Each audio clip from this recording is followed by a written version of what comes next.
shit out of me. I don't know what we just did, but we scared the shit out of Giovanni. Did the Boogaloo Man come and get you? Jesus. Hi guys, how are you this evening? Hello everybody watching, including Jen and Alex, who were first and second. Jen is eternally second place. She hates you for that, Alex.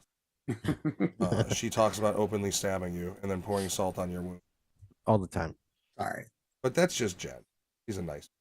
Anywho, how are you guys doing? Doing well. How was everybody's Turkey Day?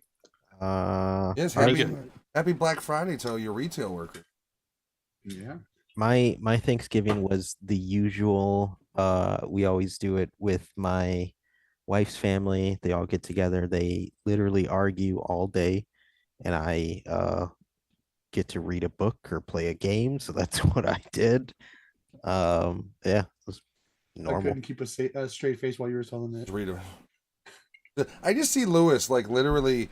It's just jump cuts to what the different activities he's doing, and it's playing a game, and he just hears like yelling, and it's and then literally it's like jump cut to.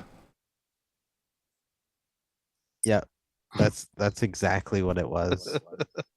It was nice though. I was making mashed potatoes as I went to Alex's. Yeah. And we were playing a board game, but I was carving the mashed potatoes awkwardly, and I was getting the potato peels just all over the fucking floor. I was missing the bag entirely. Yeah. And I went through like 30 potatoes, and I didn't pick up anything, so it's just potato peel all over the floor. He did half the bag peeled, and the other half wasn't peeled at all. He's like, I'm sorry. Yeah, I can't like, do this. I gotta focus on the game. It's gonna be half rustic. You were like Charlie Sheen in Hot Shots 2 when he's piling up. And then I went and I looked on the stove, and I saw that one of the pots that he was cooking the potatoes in, and there's a side where it's stuck, and there's fucking potato skins stuck to the side, burnt, charred, fucking just melted to the side of our pot. That's flavor. Forgot something. Yeah, it was fun. And I cooked the bird that I thought was gonna die. Like burned. I thought it was just gonna dry up. And dude, why don't you use a bag? No, it came out really good. Yeah, no, it came out great. So the turkeys we get have the little thing in them that tell you when they're done. So I cheat. Mm-hmm. That's first off. Then they sell the the crock pot bag company sells the ones for the turkeys. We put ours in there. You put a little chicken stock at the bottom, and it cooks great. It's moist. It tasted delicious. Still had a nice little crust.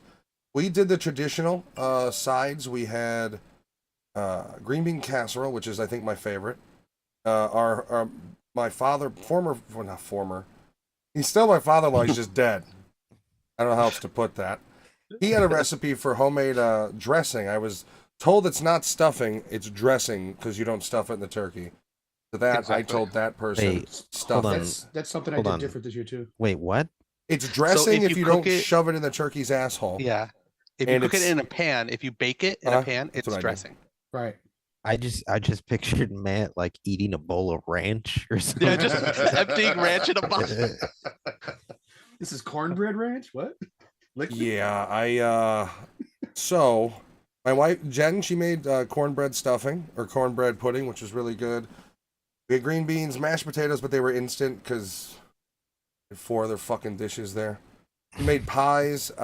We had, of course, turkey. We made something else that the stuffing. Anyways, I ate too much and I got tired. It was great. Yeah. A lot of work though. It warmed up. Like we had all our windows closed and the heat on, and then it warmed up. And it was warm that day. I went upstairs to cook, and I'm just drenched in sweat. So I'm like, okay, I'm gonna take a shower. In 5 minutes, I come out of the shower and I'm like, am I fucking sweating again? Like, so I was just pissed off and annoyed at first until I cooled down. I took a shower to cool off from fucking being hot from cooking. He's walking back to the bathroom, looking at Jen. He's like, "It's your fucking fault." I just punched the mirror like a Kyle.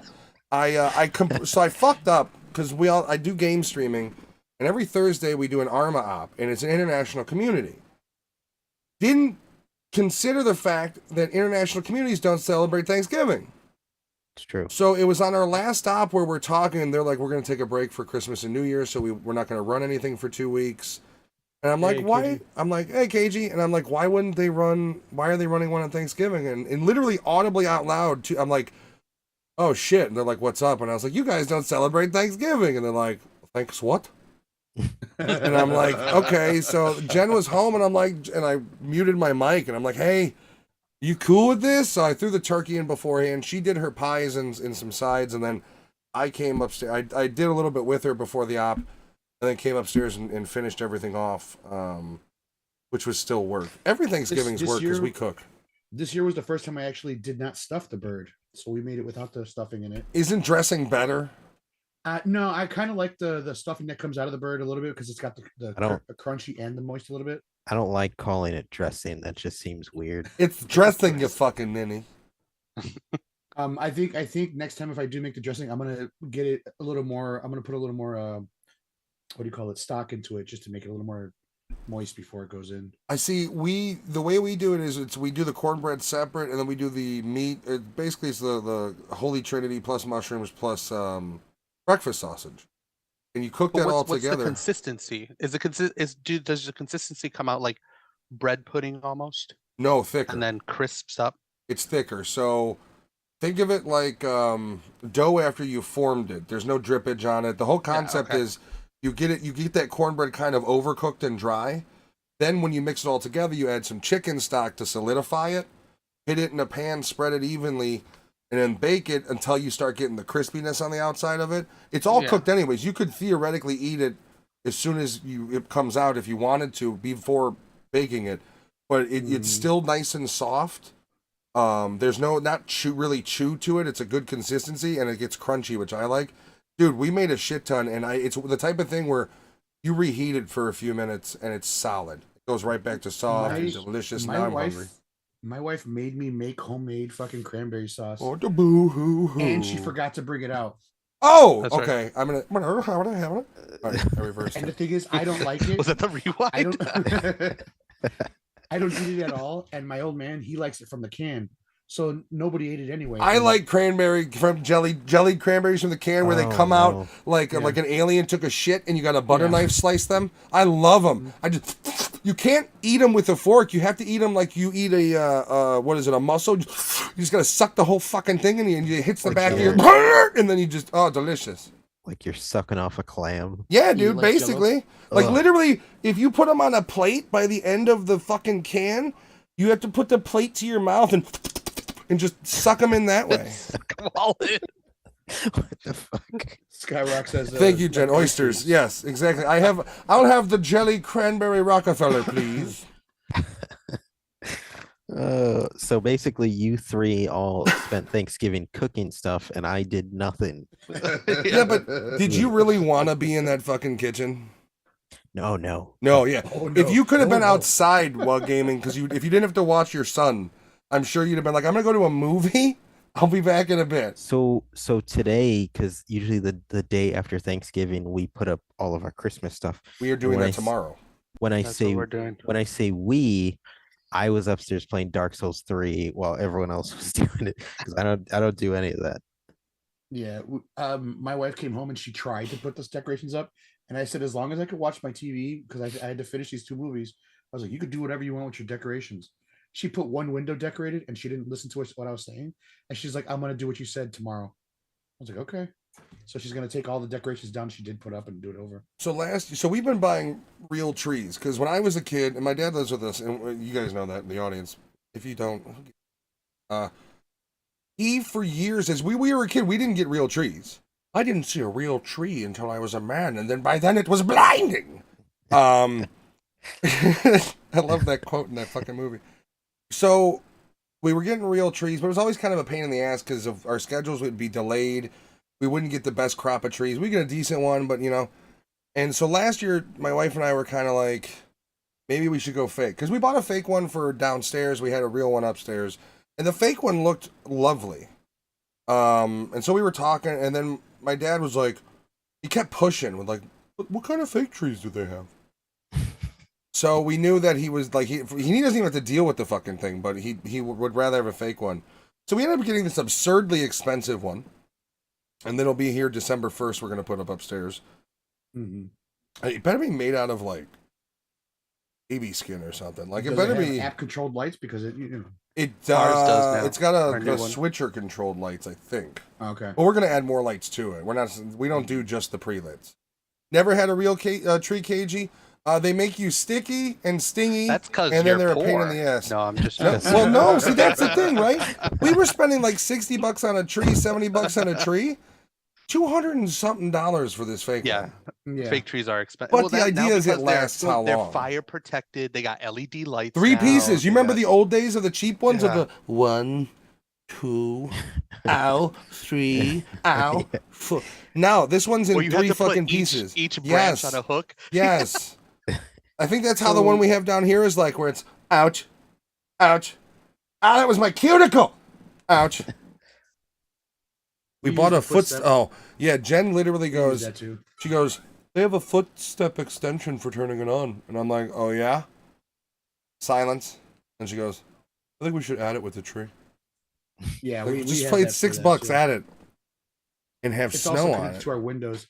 Yeah, we saw some expensive ass fucking fake ones that were just like, They get up there. it looks for like a price. it Yeah. looks like a Especially- spruce especially with the caboose snow. from Colorado. We were at Walmart looking at trees, and they had one for almost $600, I and mean, it had less features than the $150 one we bought. So I was the- like, I've "Oh, seen them money. for $1,000. we I've seen them for $1,000. we found out the main difference when you look at the because she found another one that was 160 and we were like, what the fuck's the difference? Like, in fact, the one that was cheaper looked like you got more tree, and then in there they actually give you the branch count. And wow. the one branch count was 800, and then the other one was like 1,200. Like, it's really weird shit. now. Like, when you buy it that way, they give you how many branches that are being simulated. I was like, okay. And then you see photos of the cheaper one, and it indeed doesn't look nearly as full as the other one. So I was like, okay, he showed us this link in the first place, so all right, let's go for it. So it should look nice. We'll post pics, obviously, in Growing the up- Discord. Growing up, Anthony and Joanna could both agree to this, or they could tell you about this. My mother always wanted a real tree, no matter what, regardless of the size. She always wanted a real tree. So upstairs, we always had a fake tree. Downstairs, they always had a real tree. Mhm. And then when Mom passed, my dad didn't want to put a real tree in the house. So he Dude, put a your real dad tree doesn't out clean in off front. his kitchen table. You think he's He going to put a- maintain a tree? He put a real tree out in front, and it actually did really well out in front. We had to decorate it, but I had to like attach it to everything so it wouldn't get blown around because it was a windy year. Jen comes in fun. today and we're talking, and she's like, I've got a Darth Vader floaty. I've got a snowman floaty. I've got this other floaty. I'm like, I think I just bought. fuck are you going to put all this stuff? And then, like, last year, she's like, last year, ice rain destroyed my one. And then after it melted, it worked again. I'm like, okay. And I told her, put them on our porch. Like, protect them a little bit. We've got a railing and other metal works. You can tie it to it. So we're doing that tomorrow. So if I have any say in how it goes, Frosty's going to be on the fucking porch. Out of the direct snow death area. Or we have Bent another, over like, with Santa behind him. I mean, that's if they, if that's their thing. I haven't seen the new Santa Claus, so. Matt's gonna tie the head down so he when he Dude, that would bent mean over. more work. You think I'm gonna do more work for a gag? Get fined There by the are- fucking village? There are some I mean, because we're just talking live and maybe people want to talk about Christmas movies since that's coming up. There is the new Christmas Story movie. We have yet to watch sequel. it, yeah. I saw So it. I don't know, that could be something we check out for the show next month, or even you just talk about it on a random episode. Yeah, I know I think there's 5 total episodes we can theoretically do in December. I know you're out on 2 of them. I think on one of them, one of the ones that you're out, we had talked about doing. Jen had There's 5. recommended Bad Moms Christmas and Daddy's home. Daddy's Home 2, which was a Christmas movie. And I don't know what we're going to do for the other week without you. We don't even know what we're going to do with everybody as far as what movies we have there. It's not a problem, but I mean, we've done it, 2 years now? We've done a lot of fucking movies because the first 2 years have been 3 movies an episode. So, you're looking at 12 episodes a month minimum, or 12 movies a month. So now it's kind of like, we got to figure that out. I wish movies like Violent Night were going on VOD way sooner than they are, Mm-hmm. because that would definitely be in there. I really want to see that one. I do know that on one of the episodes, we will be reviewing the new Santa Claus. It's going to be a later one of the last episodes because the series doesn't end until the 14th of December.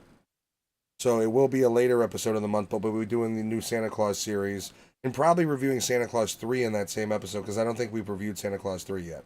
No. Just 1 and 2 so far. I think down the pipeline, it would be cool to, we would have to look through some of the reviews to see what our scores were. But I think it'd be cool to do like a revisit on certain movies, and we'd have to do some research at looking at the old video or the podcast and be like, oh, I gave it this score, then like, where to, I think it'd be cool to like one thing that would be silly but still kind of cool is for us to review the first 2 movies we ever reviewed, like eventually. It doesn't have to be anytime soon. Well, I, see, I I was gonna say there are certain movies like like you mentioned Planes, Trains, like it'd be cool to redo that one again. Well, so Jen's got a couple decent ideas for Christmas. Classics episode, okay. Do a watch Hallmark movie trailers for Christmas, Hallmark movie trailers, and rip on them. Another idea I had would be not do a live episode for one, and instead all watch Jingle All the Way together and riff on it, much like we did the Starship Troopers video. You mean the greatest Christmas movie ever made? The greatest, exactly. I mean, so for sure one episode will be dedicated to the Santa Claus new series plus the third movie's review, and we'll try to figure out what's doable, what we want to do. Another idea I had was everybody pick their favorite Christmas movie, or we used to do the concept of pick a movie that you don't think anybody's either watched or likes. I mean, there's always Reindeer Games. We haven't reviewed that one. Slack. I kind of like that. I don't think I've ever watched the whole thing. Reindeer Games? Yeah. It's fucking ridiculous. It really is. It's a dumb movie, but I like it. Fucking Ben Affleck, and he's... Dude, he is so pale, that motherfucker should have never got tattoos. They look terrible on him. There also is movies that have been in the conversation that we still McCall's have Navy. never done. McCall's Navy. And On the Line. And hold on. Is On the Line something you want to watch? No, it's something that you you bring it up every single fucking time we talk about this. You secretly want to watch it because Lance Bass is in it, and you want to have private bathroom time on your iPad. I get it. There has to be an episode with McCall's Navy and Congo. Yeah. Yeah. Congo. I'm going to argue, though, that McCall's Navy is a much easier watch than Congo. That doesn't seem fair to me. McCall's Navy is like an hour and 30 in and out, whatever. Congo's like 2 hours of fucking Congo.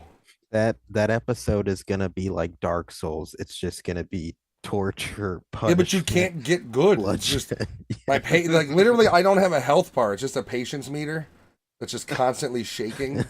Amy. Like get up to get a refreshment, patient meter goes up a little bit. Just once again. So when I said that thing about my wife with the decorations, I just got a text message from her like 15 minutes ago, all in caps, saying, "I didn't say I was going to take the lights down," so she can hear me. She wasn't happy with that. You do know that we are broadcasting on a platform she could watch it on, right? No, she might be watching you. No, she's watching The Crown right now. She doesn't support us. Yeah, nothing says Thanksgiving like watching British people. We are here to review movies. No. With that said, anybody watch anything new? Like beyond what we're reviewing?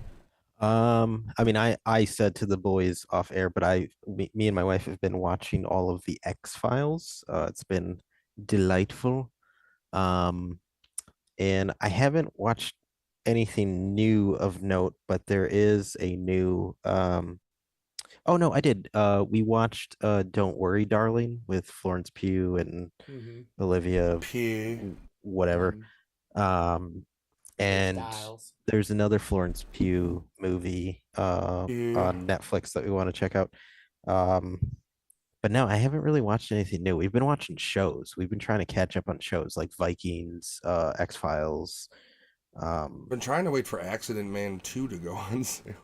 I love my Scott Adkins martial arts movies. I'm not spending $15 on it though. Fuck that. I want it $7.99 or less.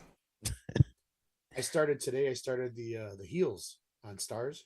The heels. How is that? That's Yeah. the I wrestling like show, it. right? I like it. Yeah. With so, the summertime from what's his Grown name Ups from 2. Arrowverse?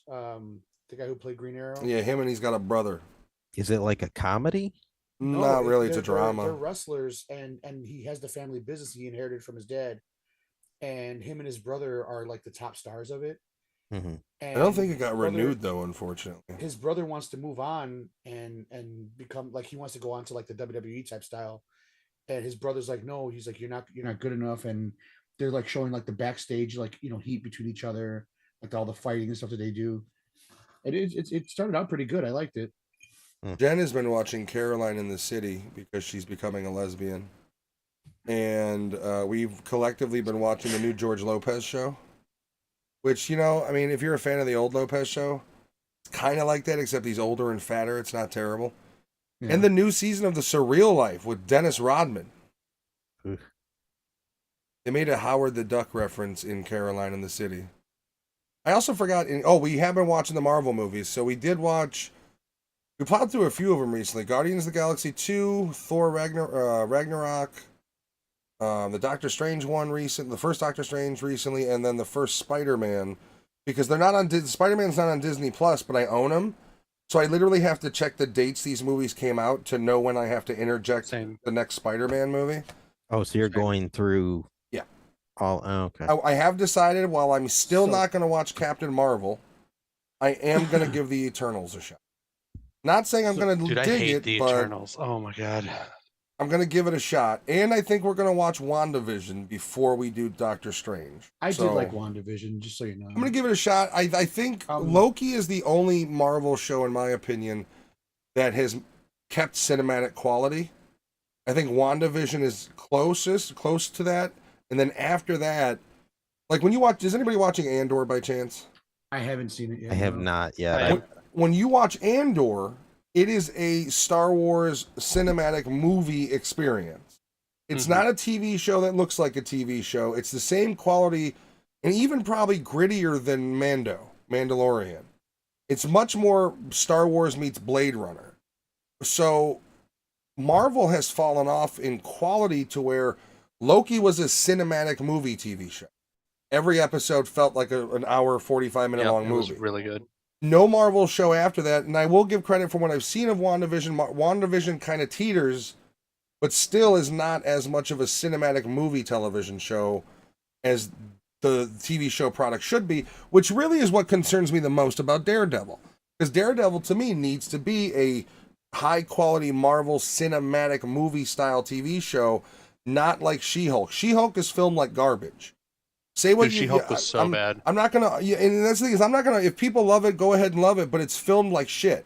It doesn't look. It's not filmed to be a superhero Marvel product. It's filmed to be a copy of Caroline in the City, Ally McBeal meets Marvel. It's shit. But why do they treat all Hulk in general as shit? Because every fucking movie of Hulk wasn't fucking great. I mean, because we haven't had a Hulk movie since fucking what, 2008, and that was Edward Norton. I almost feel like it's because Disney doesn't have the full rights to do with Hulk what they want, but they have partial rights. I feel like Disney is like, hey, Universal, we're gonna use him, but we're gonna make him look like shit. Yeah, but then they take like Smallville situation. But then they take this like good stories from the Hulk, like Planet Hulk, and they throw some of that influence into Ragnarok. So you're kind of like, dude, are we going to get a Hulk movie that explains how he got here and like blah blah? And it's like, oh no, we've got a 45-second scene that explains everything. Yeah. And it's it's all right. Cool. It sucks to see those big moments in Marvel, what made Marvel, to be whittled down to 40 minutes. I'm very much optimistic on how Deadpool will treat Wolverine and everything else. I am very much pessimistic on how Disney is going to treat Wolverine. If what's his name has any kind of input, they are going to do it good, like better. We'll but see. He's not going to have full control. And the problem is you're going to have another comparison, right? Because you've got Insomniac, the developers of the amazing Spider-Man games, are working on a Wolverine product. So by the time Wolverine comes into the play in the movies in 2024, you're going to see Wolverine in the game, full rated, mature, open world. And if they don't do it justice, you're going to have it's going to be the era of like, you remember how shitty they introduced the X-Men? But that fucking game was good. Just like Origins. You remember how shitty Origin was? Yeah, but that game was good. Because the Origins game was good. It was awesome. It was a fucking hack and slash ripoff. So we'll see. I'm very I don't trust how they're going to handle either the X-Men or Blade at all. So to say what you said that Heels didn't get a second season, they got renewed. The only thing was he broke his hip during the filming of the first season, so they had to take time off. But they did get renewed. Ouch. Silly nonsense. He's doing all his own stunts in there. Well, I mean, he did wrestle too on WrestleMania. Yeah, he's breaking hips. He's not doing a very good job. Well, he's a little guy, fucking being consistent. He's not an athlete. I mean, well, no, that's. I mean, if you're doing your stunts and you got. Can you imagine him on set? He's like, "What does this scene involve? I'm supposed to jump from 2 stories up. I can do that." Well, but I mean, here's my thing. Here's my thing. These guys are on fucking testosterone and steroids. They're in the best shape of their lives. They're doing their own stunt work. The literal reference is in real life. Wrestlers don't break their hip after a season of filming their program. So, like, Giovanni's right. He's doing something wrong. Somewhere something went wrong because your average wrestler doesn't go, I've had 15 matches. Oh, yeah? Broke my hip. Like, that's not how it works. Also, no, this is even better. Are there wrestlers in the show, like real wrestlers in the show? There's people that are trainers, yes. So this is even funnier. Like, he breaks his hip, and the guy's like, did his choreographer work with, like, wrestling? Well, no. He's never seen wrestling. I think he was watching wrestling last night. He told me he practiced ballet. He called a performance is what he told me. I also imagine that these real wrestlers that are hopped up on drugs, like them taking time off, is like, I took the weekend. Yeah, I'm good. Yeah, the weekend, as in he listened to the weekend and took pills. I spaced out, man. By the way, the weekend is not named the weekend; it's the weekend. If you ever look at his name, it's the weekend. They do reference how some of the wrestlers are fucking hopped up on pills, though. A lot of them are. Well, back in the day, they were all on pills, and then a lot of them are still juiced up. I don't care what they say. Especially the indie guys. I would imagine like you kind of have to be. Dude, Bobby Lashley, don't get me wrong, a large part of it is his genetics. Mm-hmm. But to be, 44 or 45 and not be any smaller, you're on some sort of testosterone. Even if it's not steroids, you're on TRT or something. You have to be. I think Which is, I mean, it's that your doctor gets you on TRT. It's your average man can go on TRT, not like steroid regimen. I think even with sports, everyone should be mega juiced. I want to see like mega epic sports. Yeah, I don't every care if sport it's like should be the blitz curling version or like blitz. We're doing blitz shuffleboard or shuffleboard. I have that fucking game, dude. I remember when Blitz branched out and they did blitz baseball, and people were like, "I would like some kind of depth in my baseball." Fucking breaking fucking people's legs in fucking football. That was well. Then they had that other one that came out after they lost the license, which was like Lawrence Taylor's like football, and you would literally be able to rip like limbs off of your dudes. And one of the side quests or part of the story campaign thing was like getting steroids and shit. They didn't have the NFL license, so they just went completely dark. You can manage your team and like send like strippers to the other. I think there was shit like that. Like you could it was all in on it, and it was just like it didn't do very well. But because I mean, Lawrence Taylor also caught with fucking drugs too. Like Lawrence Taylor was cocaine. Yeah. Well, that's why that whole part in shut up, bitch. That whole part in Waterboy, where he's like, "Kids, don't do drugs," is so funny because I think he was arrested with cocaine. LT's also got one of the most gruesome tackle injuries ever in the history of fucking football when he breaks the dude's leg. That was the knee one. Yeah, right. Snap. He went Velociraptor for a second. And you know what though? You could tell like he didn't mean to do it because you remember as a kid, like when you were play fucking around with your friends and one of them accidentally got hurt. That initial like, oh shit, no, like that like immediate panic when you got shot in the eye. Yeah, basically. I mean, the person who did that to me went into their home crying. Yeah. But he does that when he does it. He gets up and looks. It's like, oh no, and starts jumping back. Like somebody get over here. I killed his leg. Yeah, Yeah, it's that same I sheer remember that. panic. It's the equivalent of when you hurt your younger sibling when you're like, don't tell mom. Your don't furnace tell mom." almost falls on him. Did that happen somebody- between the two of you? Somebody whips a Growing up? metal thing on loosely together string, rotted rope, and throws it into a window. I didn't hit you though. No, my mom did though. She made sure to make up for where you missed. She doesn't She was have like, lackluster. She was like, "Let me show you how it's done, Giovanni." Yeah, we don't make pussies in this house. Come here. So we are here, as I said, to review 2 movies. The first of which we didn't talk about this, but I'm presuming Black Friday, right? Yeah. 2 movies, Black Friday and the latest Jordan Peele offering, freshly on Peacock as of the 18th of November, the movie Nope. By the way, if you are looking to purchase Black Friday, I did notice it's $5 on iTunes. So if you had any interest and you're a Bruce Campbell fan, I liked it. I definitely would recommend it as just kind of like a fun. It's also on Stars if you have it. Stars. It's on Yeah, Stars. it's got Spawn in it. It's got Bubba Hotep. It's got the kid Spawn. from Final Destination 1. Yeah, Casper. Devin Shower. According to my wife. Devin Dude. Sawa. So Jen and I we didn't argue about this, but I'm like, boy, he looks like shit. Yep. And she's like, he's not that bad. Look, I was like, well, he's not a bad looking older guy, but compared to what he looked like, he doesn't look anything like himself. No. And then she's like, yeah, he definitely sounds like he smokes. Yeah, when you Like, hear him hey talk, buddy, how's it going? nice. This is my new voice, guy. He's like a radio DJ from the fucking 90s. When you hear him talk, you do recognize that voice a little bit, but it's not all I mean, there. he's still not a bad actor. Like, I don't know Yeah. why he like was disappeared like he was, to be honest with you. Because where the fuck is Devin Sawa been? So apparently he has been working. It's just not anything that we know. Hallmark movies, the abyss of acting. Yeah, it's like been all like random, like, oh, I need a Also paycheck stuff. voice acting, and also he was in the Chucky series. Yeah, but that's recent for the Chucky series. But what's Yeah. big that he's been in, like recently, like a Nothing. big thing? Nothing. Yeah, I This figured. No, Black nothing. Friday. But he's done a lot of TV series and stuff like that. That's about it. But he still acts and stuff.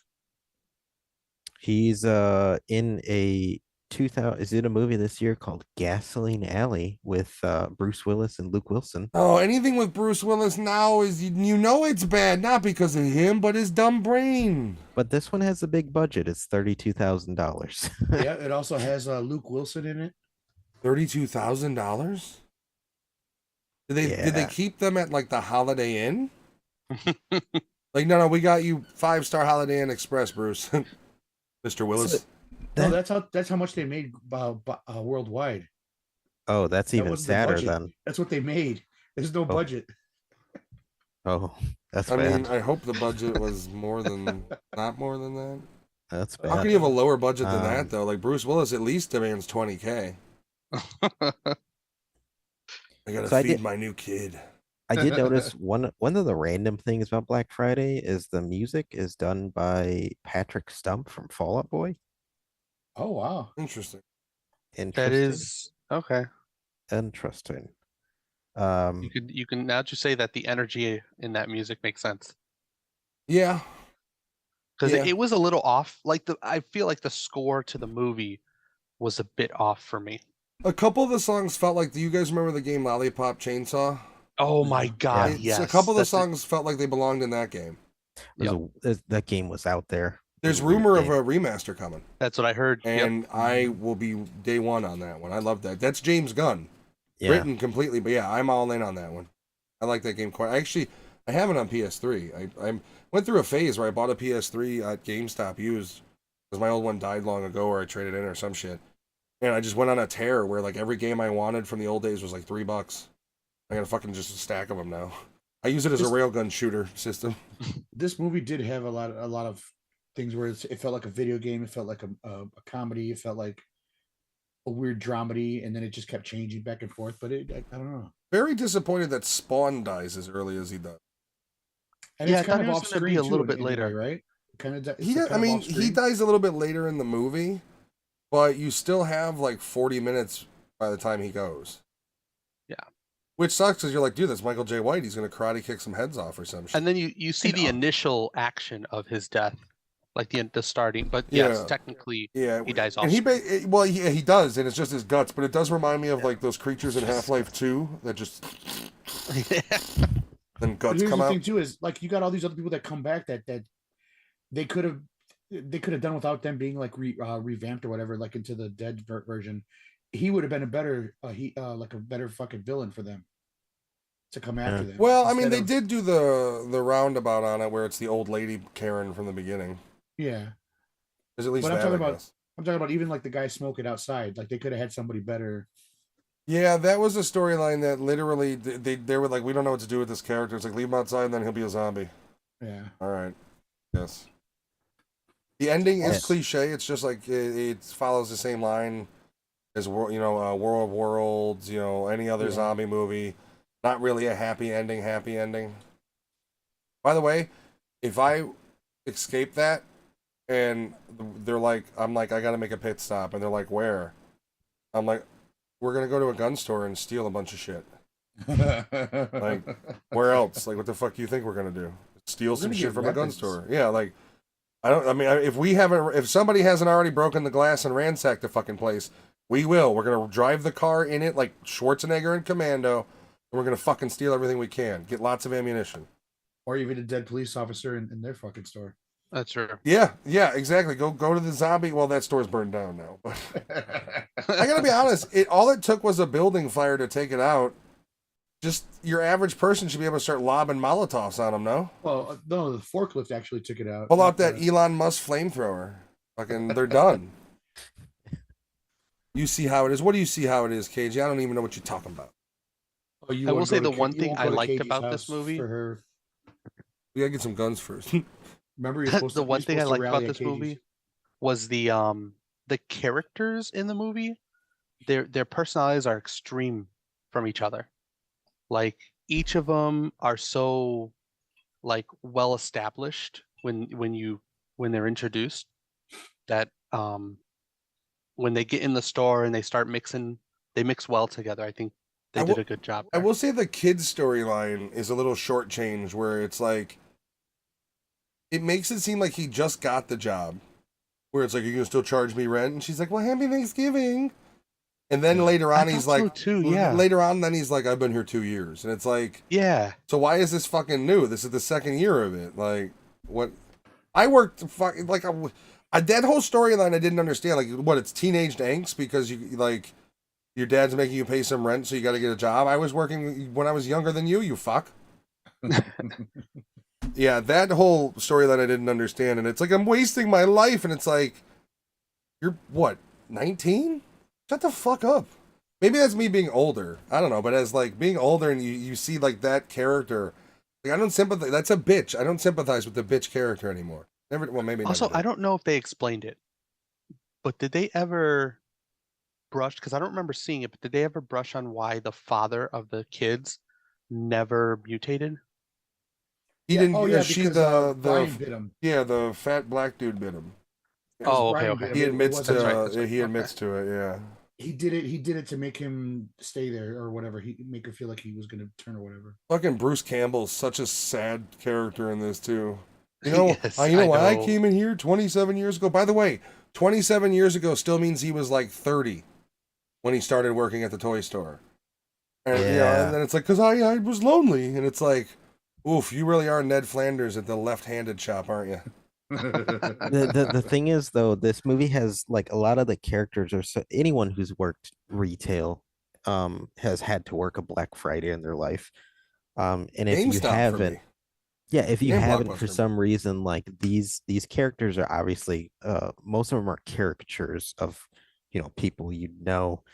And I've worked retail most of my life, and I've known so many sad pathetic managers like that, where you're just like they treat you like shit, and in your head you're like, this is all you have. Well, Like, the movie this is- Waiting shows that too with the manager in that one. Yeah. Oh You- yeah. And the problem is you have those dudes who like have nothing else, so then it's all about the company, and because of that, and the power, the little bit of power they have, it just, those are what you would consider like, those were incels that were still forced to get a job. Well, so it makes me think of, because I worked in the automotive industry for a decade, and when I worked for a company called, well, I won't name a company. When I worked for a company, Titty McGee. they did a conference every year where they sent all the store managers and the bigwigs out to St. Louis to do this giant conference with the automotive industry. And I was a young store manager, so I got to go. And I was in a bus with a bunch of these older dudes, and like overhearing them talk like, oh dude, this is my favorite time of the year, I save up money so I can go get, and it's like, I'm just like, these dudes have nothing, like they have Yeah. nothing. They look like, forward to that getaway where they get to stay in a different state in a hotel they're not paying for, and Away go from to a their bar wife. with other people, because the people that you're talking to Hookers. are all the same too. So like these guys yeah, probably don't have the bar experience to, these are probably dudes who have no communication with people outside of the No. home and the job. so and then we get to the giant conference, and they're selling merch of the company we work for, and these Oh my dudes are God. spending hundreds of dollars. and and on top of that, Or a golf tee made by your fucking company. Blech. I remember I had like this out of body experience, because Fingerless gloves, so you I can was work like, on this cars. is weird. I'm at this conference, I'm watching the guys from Nitro Circus are in front of me, and then music starts playing Nitro behind Circus me. was there, like, hey, automotive parts guys, you ready? Yeah, music starts playing behind me, and someone's announcing who's coming up. Hulk Hogan. And they announced that Uncle Cracker was about to perform. And I looked at the dude I was there with, who was like in his 30s, and I look at him, I'm like, dude, I'm going back to the hotel. Like, I don't belong here. I gotta get out. Like, Dude, there's not, I don't think I can think of a sadder sight than 50-year-old men going, follow me, everything is all right. The Uncle Cracker. Well, Nitro Yeah. Circus jumps motorcycles in the background. That just sounds, that sounds like a fever dream I had when I was in the hospital. You should have did what your brother did when he used to go on those trips. Find the nearest Okay. comic shop and go buy a bunch of fucking board games. That's what I did. And when my company, because we went to Vegas every year, my company's like, yeah, we're throwing parties. And I would show up and be like, okay, here I am. And then like 30 minutes in, when I can see my supervisor like stepping away and talking to like the CEOs, He's the just like, COOs, I'm like, let's go. Like, So you guys are basically like Dwight and Michael when he went on the conference. Like, party in this room. He's just one dude sitting in there with a bunch of strobe lights and loud and they music. gave us like taxi money and Oh, shit, that like and seems like so food funny. money. It's a very And I would depressing take scene. it and go buy fucking board games with it. There you go. Black Friday, just to get back to it. This is a movie that we wanted to do, but we knew we had to do with another movie because there's just not a whole lot to talk about. It is essentially a modern day B movie. Not that it's terribly cheesy. There's a couple scenes that are iffy, but I liked it. It's a nice spin on the zombie. The Black Friday elements, when I think Alex mentioned it, talking about like, or I think Lewis did talk about somebody who wrote it must have worked in retail, because you have that one scene where like Bruce Campbell goes off and he's like naming all the things he hates about retail right before he kills himself, essentially. And I'm sitting there and he's naming them and I'm like, what about the feet? Like, what about the feet? That's the worst thing about standing retail is the fucking feet. And finally, he's like, my feet always hurt. And it's like, okay. Yep. Agreed. Yep. Somebody who wrote this had at some point worked retail. So I appreciate it, because that's really the biggest thing. Like, all the other bullshit you can deal with, but on top of it, your feet hurt. And it's like, I can't sit down. I'm going to serve you, you asshole. Also, That's retail in a nutshell. One of the guys who funded this movie is fucking Devin Sawa, or whatever his name is. Evan Sawa. Sawa. Oh yeah, man, that's totally not crazy that you would fund something and make yourself the main. All right, I'm ready for hot dogs on it. You guys? Yeah, I will. I'll go first. We're not doing hot dogs. Oh no. Oh God. Thanksgiving What kind of turkeys. turkey dogs? Turkeys, just turkeys. Oh, okay. I thought you were gonna say turkey. Wrapped say, in bacon, put on a bun. All right, that's actually really good. Hmm. Because turkeys, well, no, turkey's salt. You season, so that might be too salty then. Giovanni's got it. He's in. You don't want. He wants bacon. What you do is you cut the breast off, right? And then you wrap the bacon in there, and then pan fry it a little bit. It gets crispy. The bacon gets crispy, and then you just put it in between a bun. Hawaiian roll. For lunch today, I made a Need some dark meat in there. Thanksgiving sub. We had turkey sandwiches as well, and I'm white trash, so I prefer mine with Miracle Whip. It's so you toast the bread, then you put cranberry sauce, mashed potatoes, turkey, stuffing, gravy, bread, and then you panini press it. I didn't. I make just a went sandwich, turkey. but that's what I am. Mine had turkey, Miracle Whip, and mustard, and loved it. It's so good. I always put the mashed I got potatoes in the McDonald's. You know, But you anyways. don't know what type of meat that is, so it could be turkey. That is true. Never know. Yeah, this is your typical like throwaway horror flick to throw on. This is something like you'd probably see on Shudder. Yeah, it's horror comedy for sure. It's not. Yeah. It doesn't take itself too. And maybe that's why in the scenes where it really tries to be serious, it fails a little. Because it's a little bit of a goofy movie. Yeah. But I would go. It's kind of middle of the road, but that also depends on what you like. Realistically, this movie's probably like a 2.5. If you're a mainstream audience, you're not gonna like it. Yeah. If you're but somebody who appreciates this sort of shit, you'll dig it. Yeah, but I'm gonna give it a 3, because I give it that extra half just because if you are someone that has hated working in retail, you will find something in this movie where you're like, they It'll be fucking amusing got to it. you. Yeah. So yeah, I mean, if you can see this movie like at a discount or if it's streaming, it's definitely worth checking out. And Bruce Campbell, you can't go any worse than that. And also Spawn is in the movie, even though he dies. Yeah, way too soon. Rest in power. Yeah. Yeah, 3 out of 5 for me. I'll go. Sorry, Alex, you were drinking. You had the I know, I beverage. went at the I'm same sorry. time. We So can't hear initially you. This movie was a 2.5 for me initially. And then as the movie went on, because I worked in retail, and just like Anthony said, you get they nailed a lot of tidbits about it. But the best part, my score goes up to a 3 because the little Gen Z guy in this movie, I would say, dies first. And I was pretty happy And then he about comes that. back and he looks Yeah. kind of like the Thing from Suburban Commando. I know he does. Yeah, he really does. Yeah. The CG's okay in it. I can forgive it though because of It the is, movie. yeah, You don't go in expecting much. By the way, it I was do- filmed in a defunct Babies R Us Oh, really? Yeah. Shit. in Oh. Damn. outside of Boston. Actually, That's most of the awesome. cast is from the Boston area.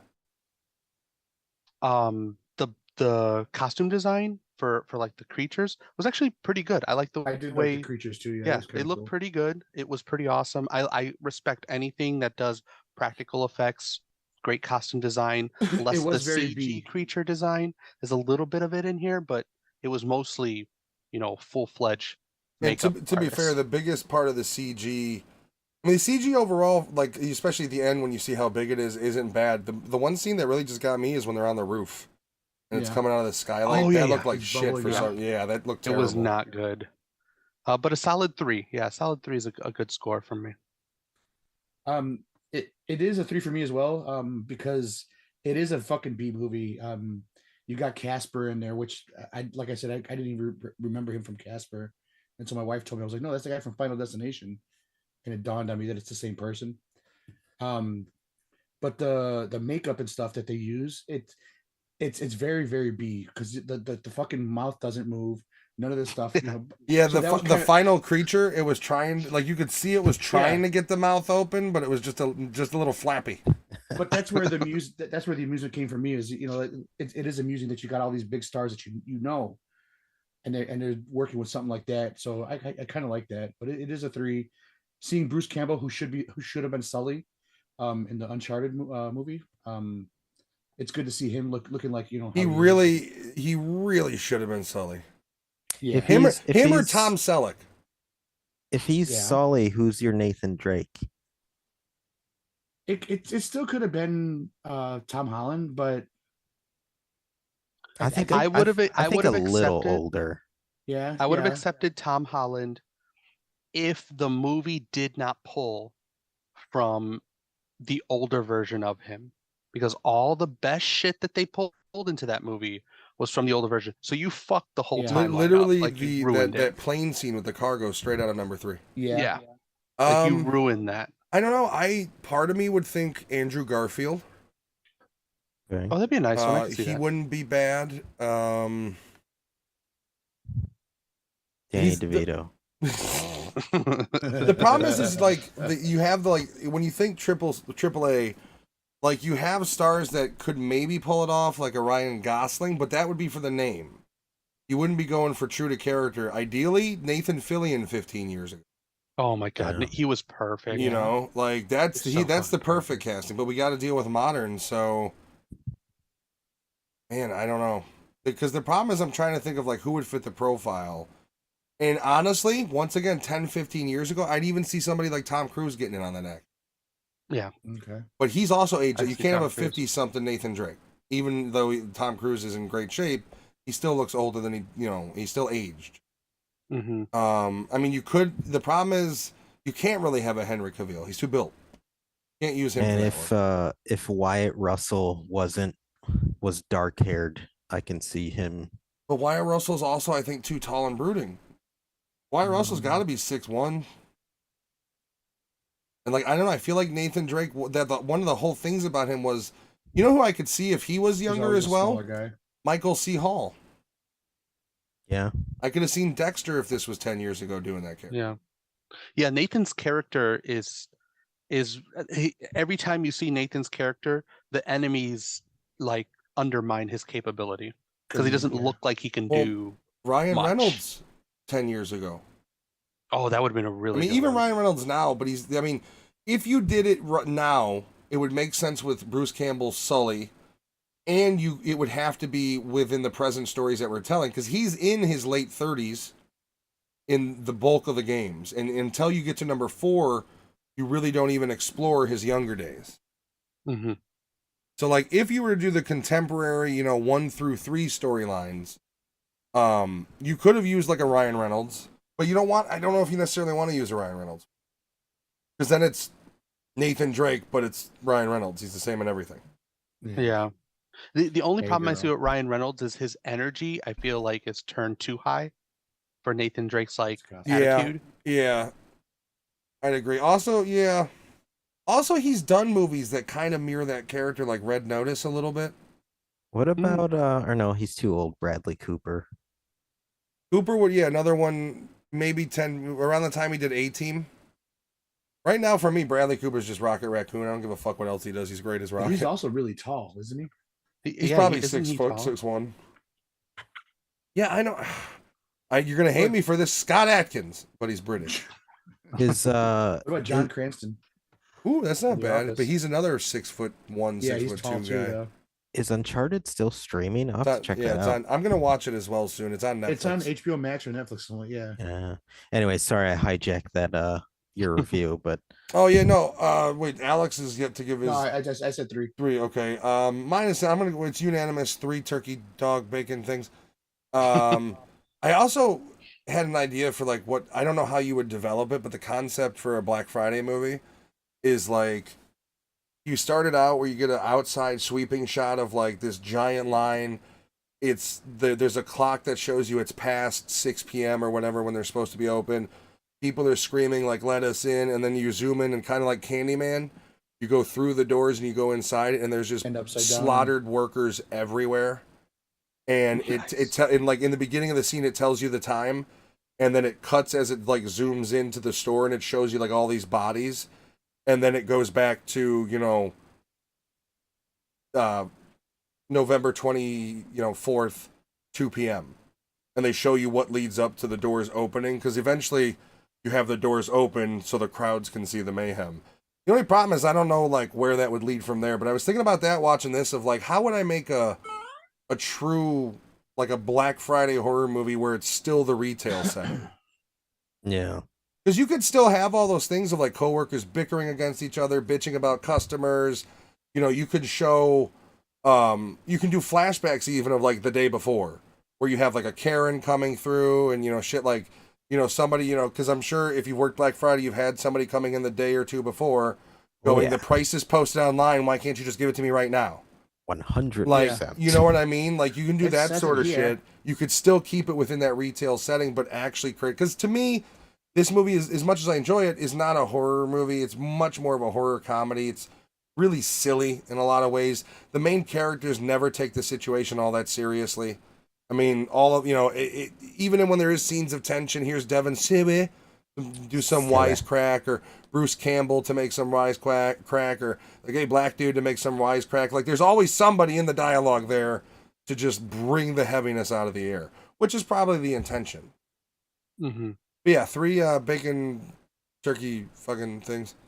We are doing These fucking things. I don't know. I made it. I don't give a shit. Second movie. Nope.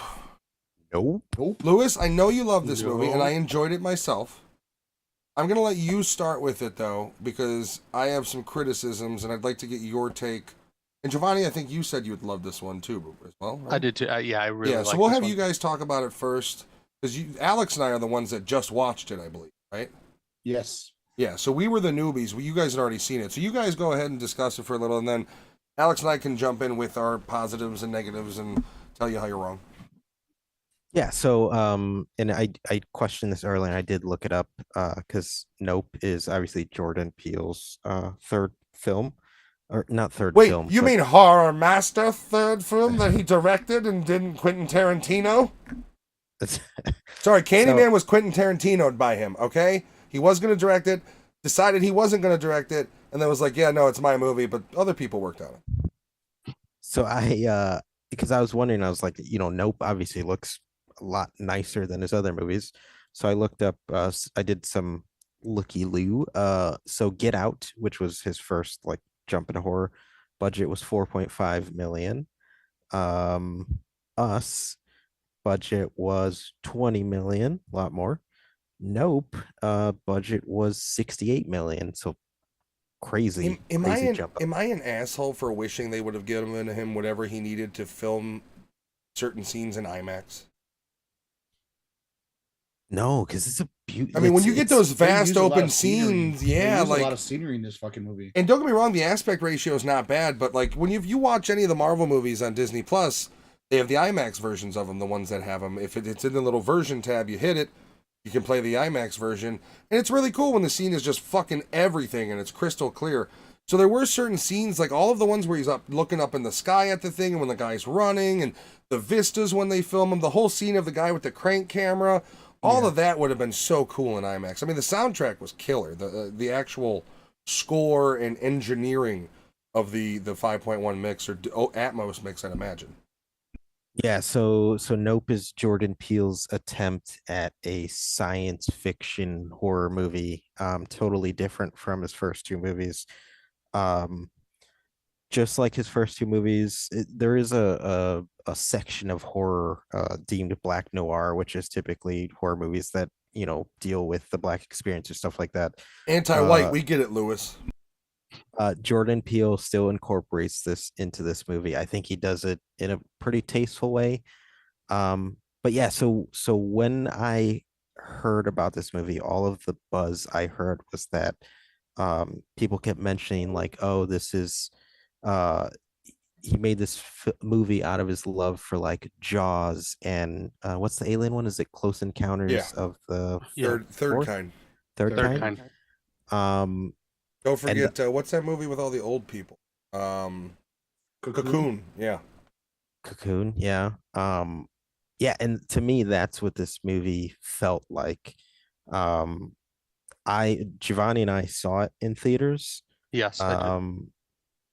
I feel like this movie, like if you're gonna watch this movie at home, definitely have a good sound system because it's got a great sound to it. I do agree with Matt. I think if they would have gave him money to shoot like some of these shots in IMAX, it would look amazing. But don't get me wrong, I streamed it on Peacock in the 4K transfer, and it looked great. I'm not knocking that in any way, shape, or form. I think the budget, you can see it in the clarity and the way he did shots and how he. In this movie, I think he took his time for shots. Like he kind of, And here's one of my, and I'm sorry to cut you off, but one of No, go my for it. issues with Jordan Peele is I think he's good, but I think the problem with him is what is his style? Because every shot that you see that he puts in is reminiscent of another director. Like there's scenes in this that he Quentin Tarantino's it. And my question is are we going to get a movie that is 100% original and not influenced so heavily by what, like, you know what I mean? Like, when does Jordan Peele's cinematic eye start and the reference material and the influence stop? Because there's, you know, I found that in all of his movies, that's one of the problems I have is when there's a scene I really like, I go, man, this scene reminds me exactly like this scene. And that's because the way he does it is the atmosphere of whatever I'm thinking of. So a little bit of my concern is I'd like to see a Jordan Peele movie that is not, and it's hard to not do that. It's technically his style, but I'd like to see something come out of him that we've never seen before. Because I will say one thing about his films is they are all pretty formulaic. I'm also going to argue with you that I did feel Us was far more sci-fi than Get Out. Get Out was like a psychological drama thriller. Us had that whole, and we had talked about this before, but I thought the clones concept, A, that's the sci-fi element, and B, it just wasn't fleshed out properly in Us. But go on, sorry, I just wanted to, because when you said that, I was like, well, I don't know, because I do kind of feel like Us has to be kind of sci-fi, right? When you're talking about like cloning and shit. Yeah, I'd actually agree more with you now on that, especially having seen Nope. But I like going back to his style, I think it's more towards the movie Us. I feel like that's kind of where he's at. Which once again, you Um, then have those scenes where like when the family's in the darkness standing, it's like, oh, it's Halloween. You know what I mean? Yeah. And it's like, it's probably not his fault. And I'm not trying to like make it sound like a negative on him because, you know, the fact that that's his influence and it comes out in his movies is awesome because that's my influence. You know, that's my material that I absorbed as a kid. I just do wonder, like, are we going to get a Jordan Peele movie where people go, oh, man, that kind of reminds me of this, but this is so much better? Because I don't think there's a scene he's made in a movie where I go, oh, shit, this reminds me of this scene, but I like this one more. You know what I mean? Yeah. No, I'd agree. I think he's really, really, really good at uh almost making like an homage or something where, like you said, Yeah. you pick up on like, oh, that's kind of like that. Well, that's why I think he'd be But so good for every fucking horror remake you can think of. Like, that's why if you told me Jordan Peele is remaking Hellraiser, I'd go, okay. You know, if Jordan Peele was reviving X-Files, say, okay, that sounds like it's gonna be awesome. Like, and maybe that's the thing. And maybe this is his style. Maybe his style is, you know, completely designed to go, oh shit, man, I'm getting vibes of The Thing. I'm getting vibes of Halloween. And if that's the case, then if that's what he's going for, he is 100% hitting the mark. During his comedy stint, was he doing the same thing? Was he like, You know what, Key and Peele, you do have some of those shorts where he, you know, like the zombie inspired one where it's more cinematic. That's what it is. Yeah. Go on, Louis. Sorry. Keep interrupting. oh no, you guys can jump in. For me personally, I think this is his best film, and I think Definitely his some tightest film, like as Yeah. in film structure and being put together. There was a lot less dead space in this movie because I think the dead space that you could have had, he did use for the cinematic vista shots, and and like I said earlier, I think in this movie especially, you see where he took his time and didn't rush things.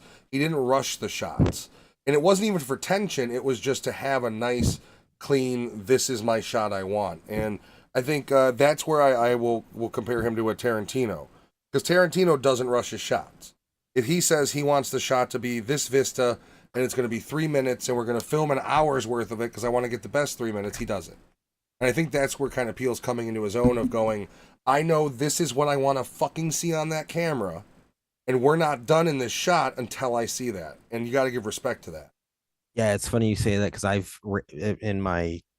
I go through like YouTube strokes where I just start looking up random shit, and I've been watching a lot of, for no reason, interviews with Tarantino.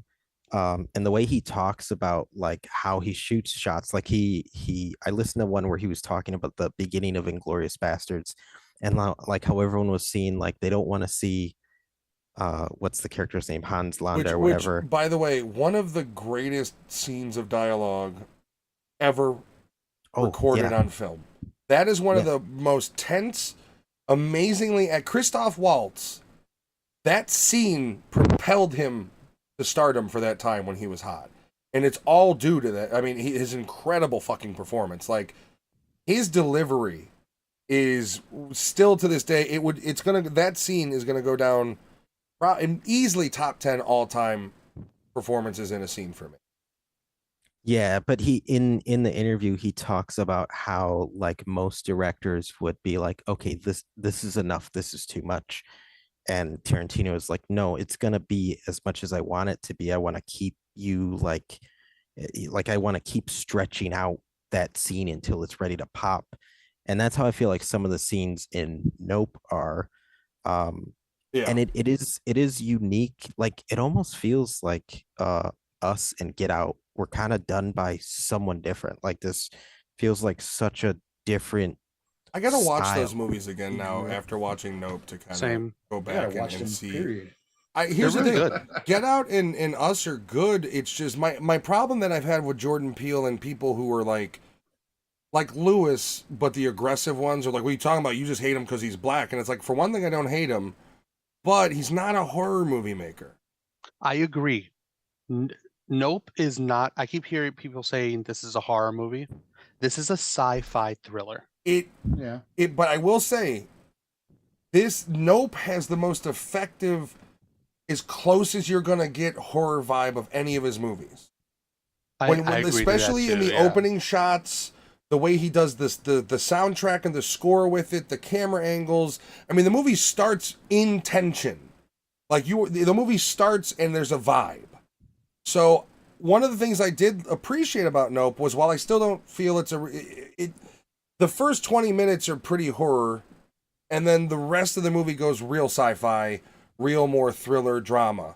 But still, I think this, like did anyone else get M. Night Shyamalan vibes? Like good M. Night Shyamalan vibes? Yes. Yeah, I got the Sign energy from this movie so much. Yeah, that's how I felt about it too. Happening? I made that analogy to what's going on where? What?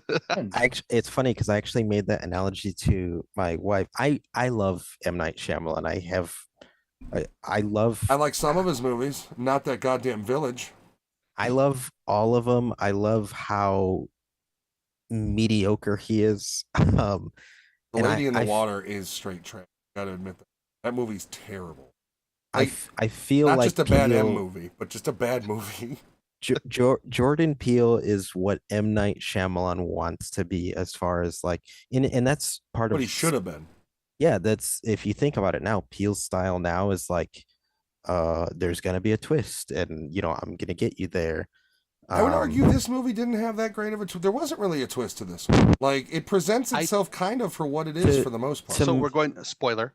Yeah, obvious spoilers, everybody. To me, and Giovanni, this might be the same for you. The twist is simple, but because of my caveman brain, growing up until now, every alien movie I've ever seen, it's kind of the same concept. Like there's things in the sky, there's a UFO, and to me, the Jordan Peele saying, "Hey, the UFO is the alien." To me, that was like, yes, that's something like I wouldn't initially think. So it kind of blew my mind. See, this is no, it got me. I thought I did not see that coming. Well, this is where I compare it to like a Cloverfield, where it's not the same, but Cloverfield had that at the end too, where you see it just the little turd alien fall down into the thing. So it did it reminded me of it just looks like a little shit coming down.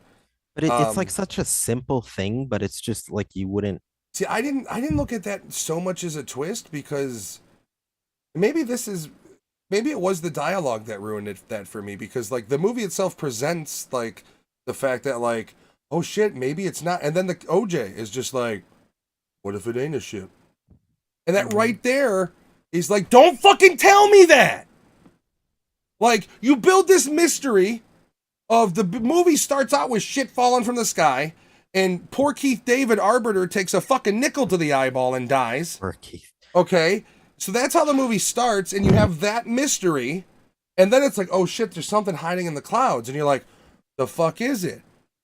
And then they make it fairly clear it's an organic life being, it's not a ship, and then the character flat out is just like, what if it ain't a ship? By the way, he's on the spectrum. I don't know if they wrote him that way, but the fact that nothing bothers the character of OJ bothers me. If I had a giant fucking cowboy hat alien sucking up entire townsfolk, I'd be a little bit concerned. And he's just like, I got horses to feed. He literally says, I got mouths to feed, meaning the horses. Now, with the way you say that the way you watch horror movies and you say you're dead inside, do you think you would be that way?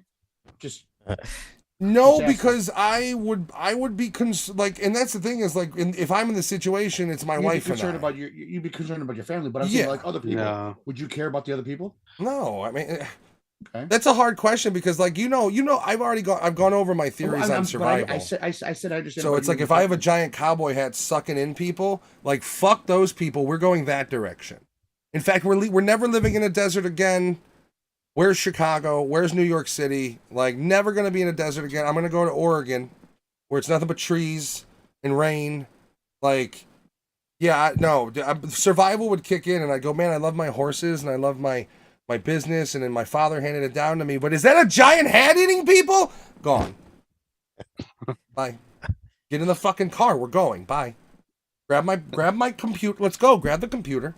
The computer and the gun. Grab the computer. Get my PC and the gun, and we're leaving.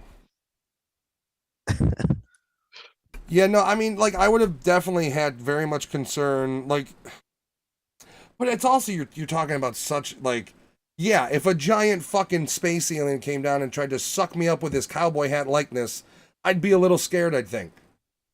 I'd even be scared when he turned into the paper mache octopus. I think the most interesting, and I love that Peele does this in this movie, the most interesting story is his friend's story and the monkey. Gordy's Yeah, home. So it's so badass to jump between that concept of like, man trying to control something it can't, and then jumping to the modern story. I got the connection, and I love the Gordy story. But I'm glad you brought it up because this is a problem I have with this movie, and it's the uneven tone. It literally goes from the sci-fi movie we're watching to Terrifier 2. And then Lewis has seen Terrifier 2. He understands what I'm saying to a degree.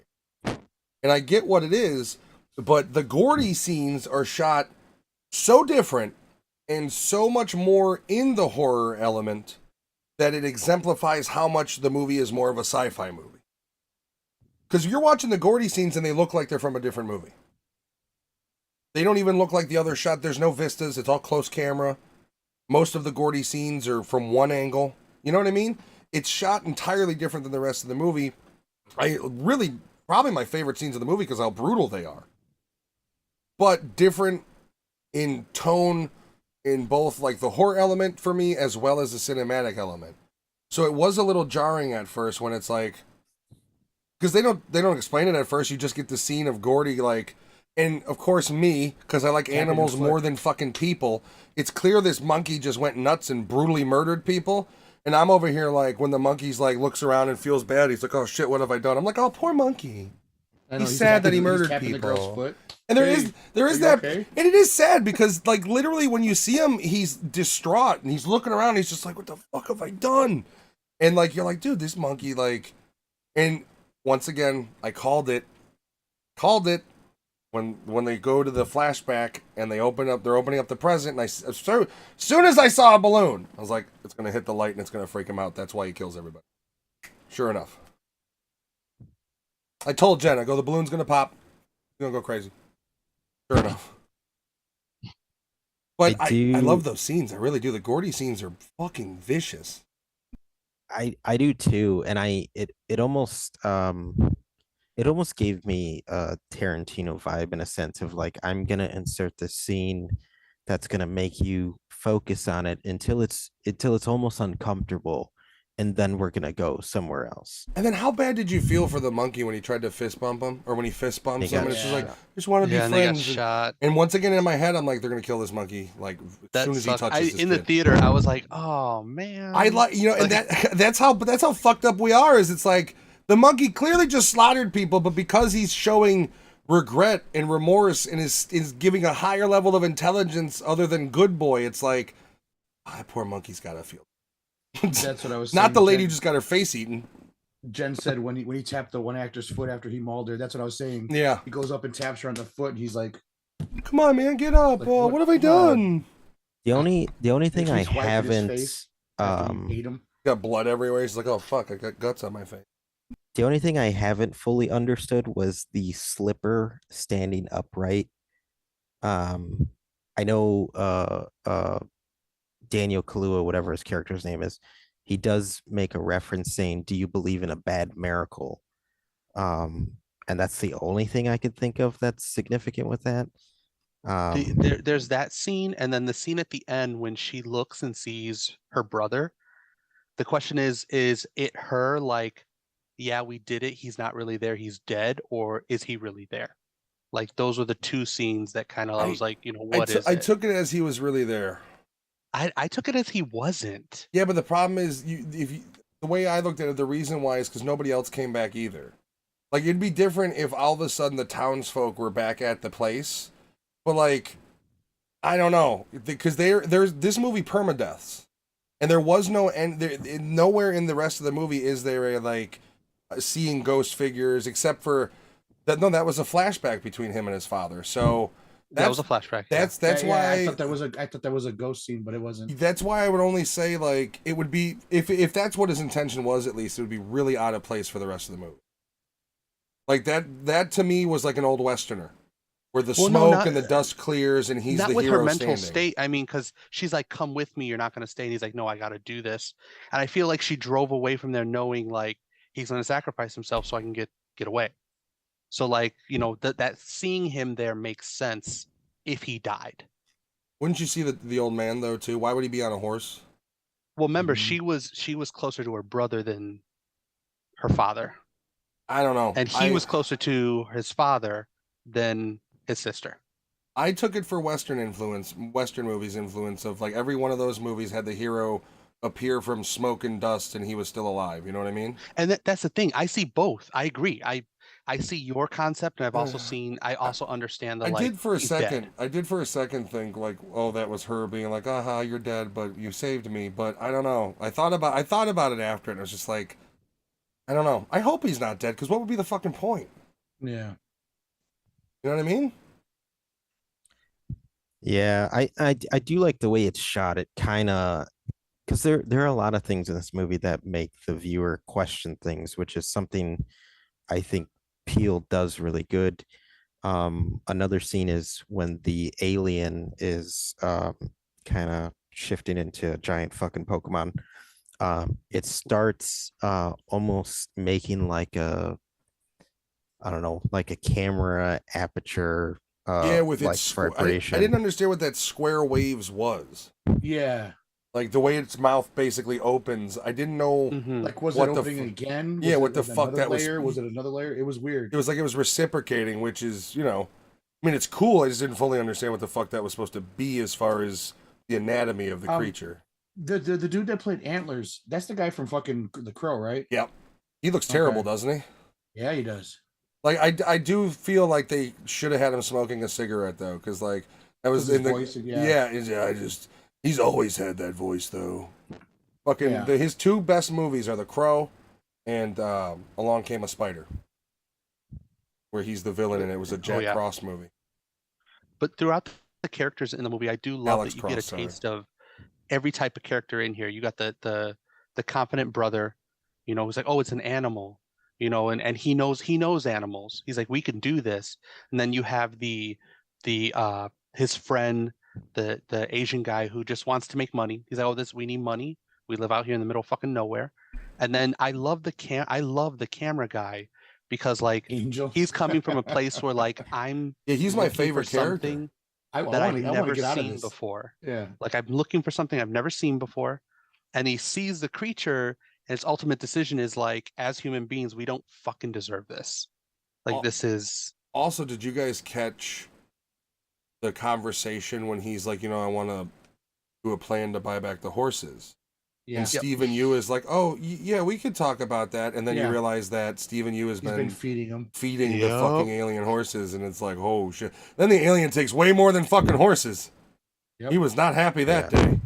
Yeah, when you realize that the shit dropping from the sky is the remnants of all inorganic material is all it is. It's inorganic The material unedibles? the stuff that is man-made that can't be broken down, like coins, tarps, barbed wire fencing, which was a pretty smart idea, by the way. Wrapping himself in that barbed wire.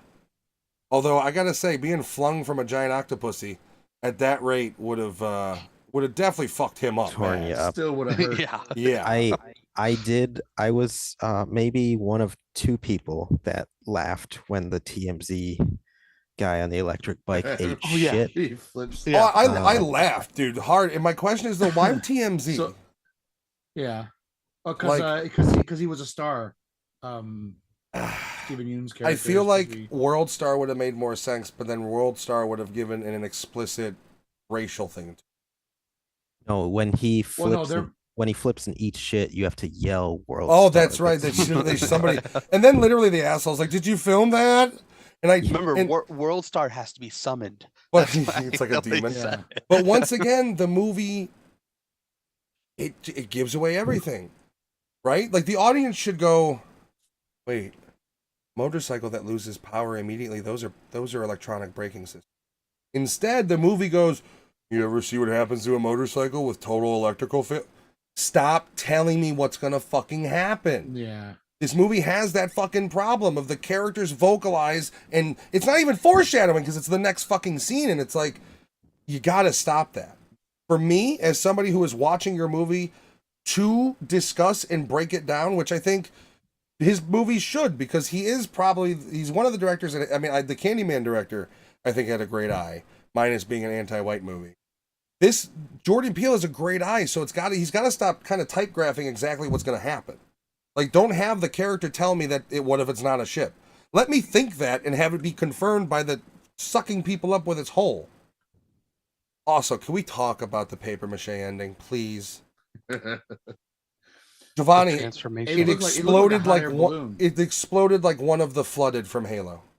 It did, yeah. I thought the same thing. And I'm when I sorry, was that in- balloon didn't have that much it wasn't that pressurized. Like an organic being that size should not turn into paper mache from a pressurized internal thing. That didn't make any sense to me. But it's it's also giant fucking alien flying in the sky, so there's really no realism here.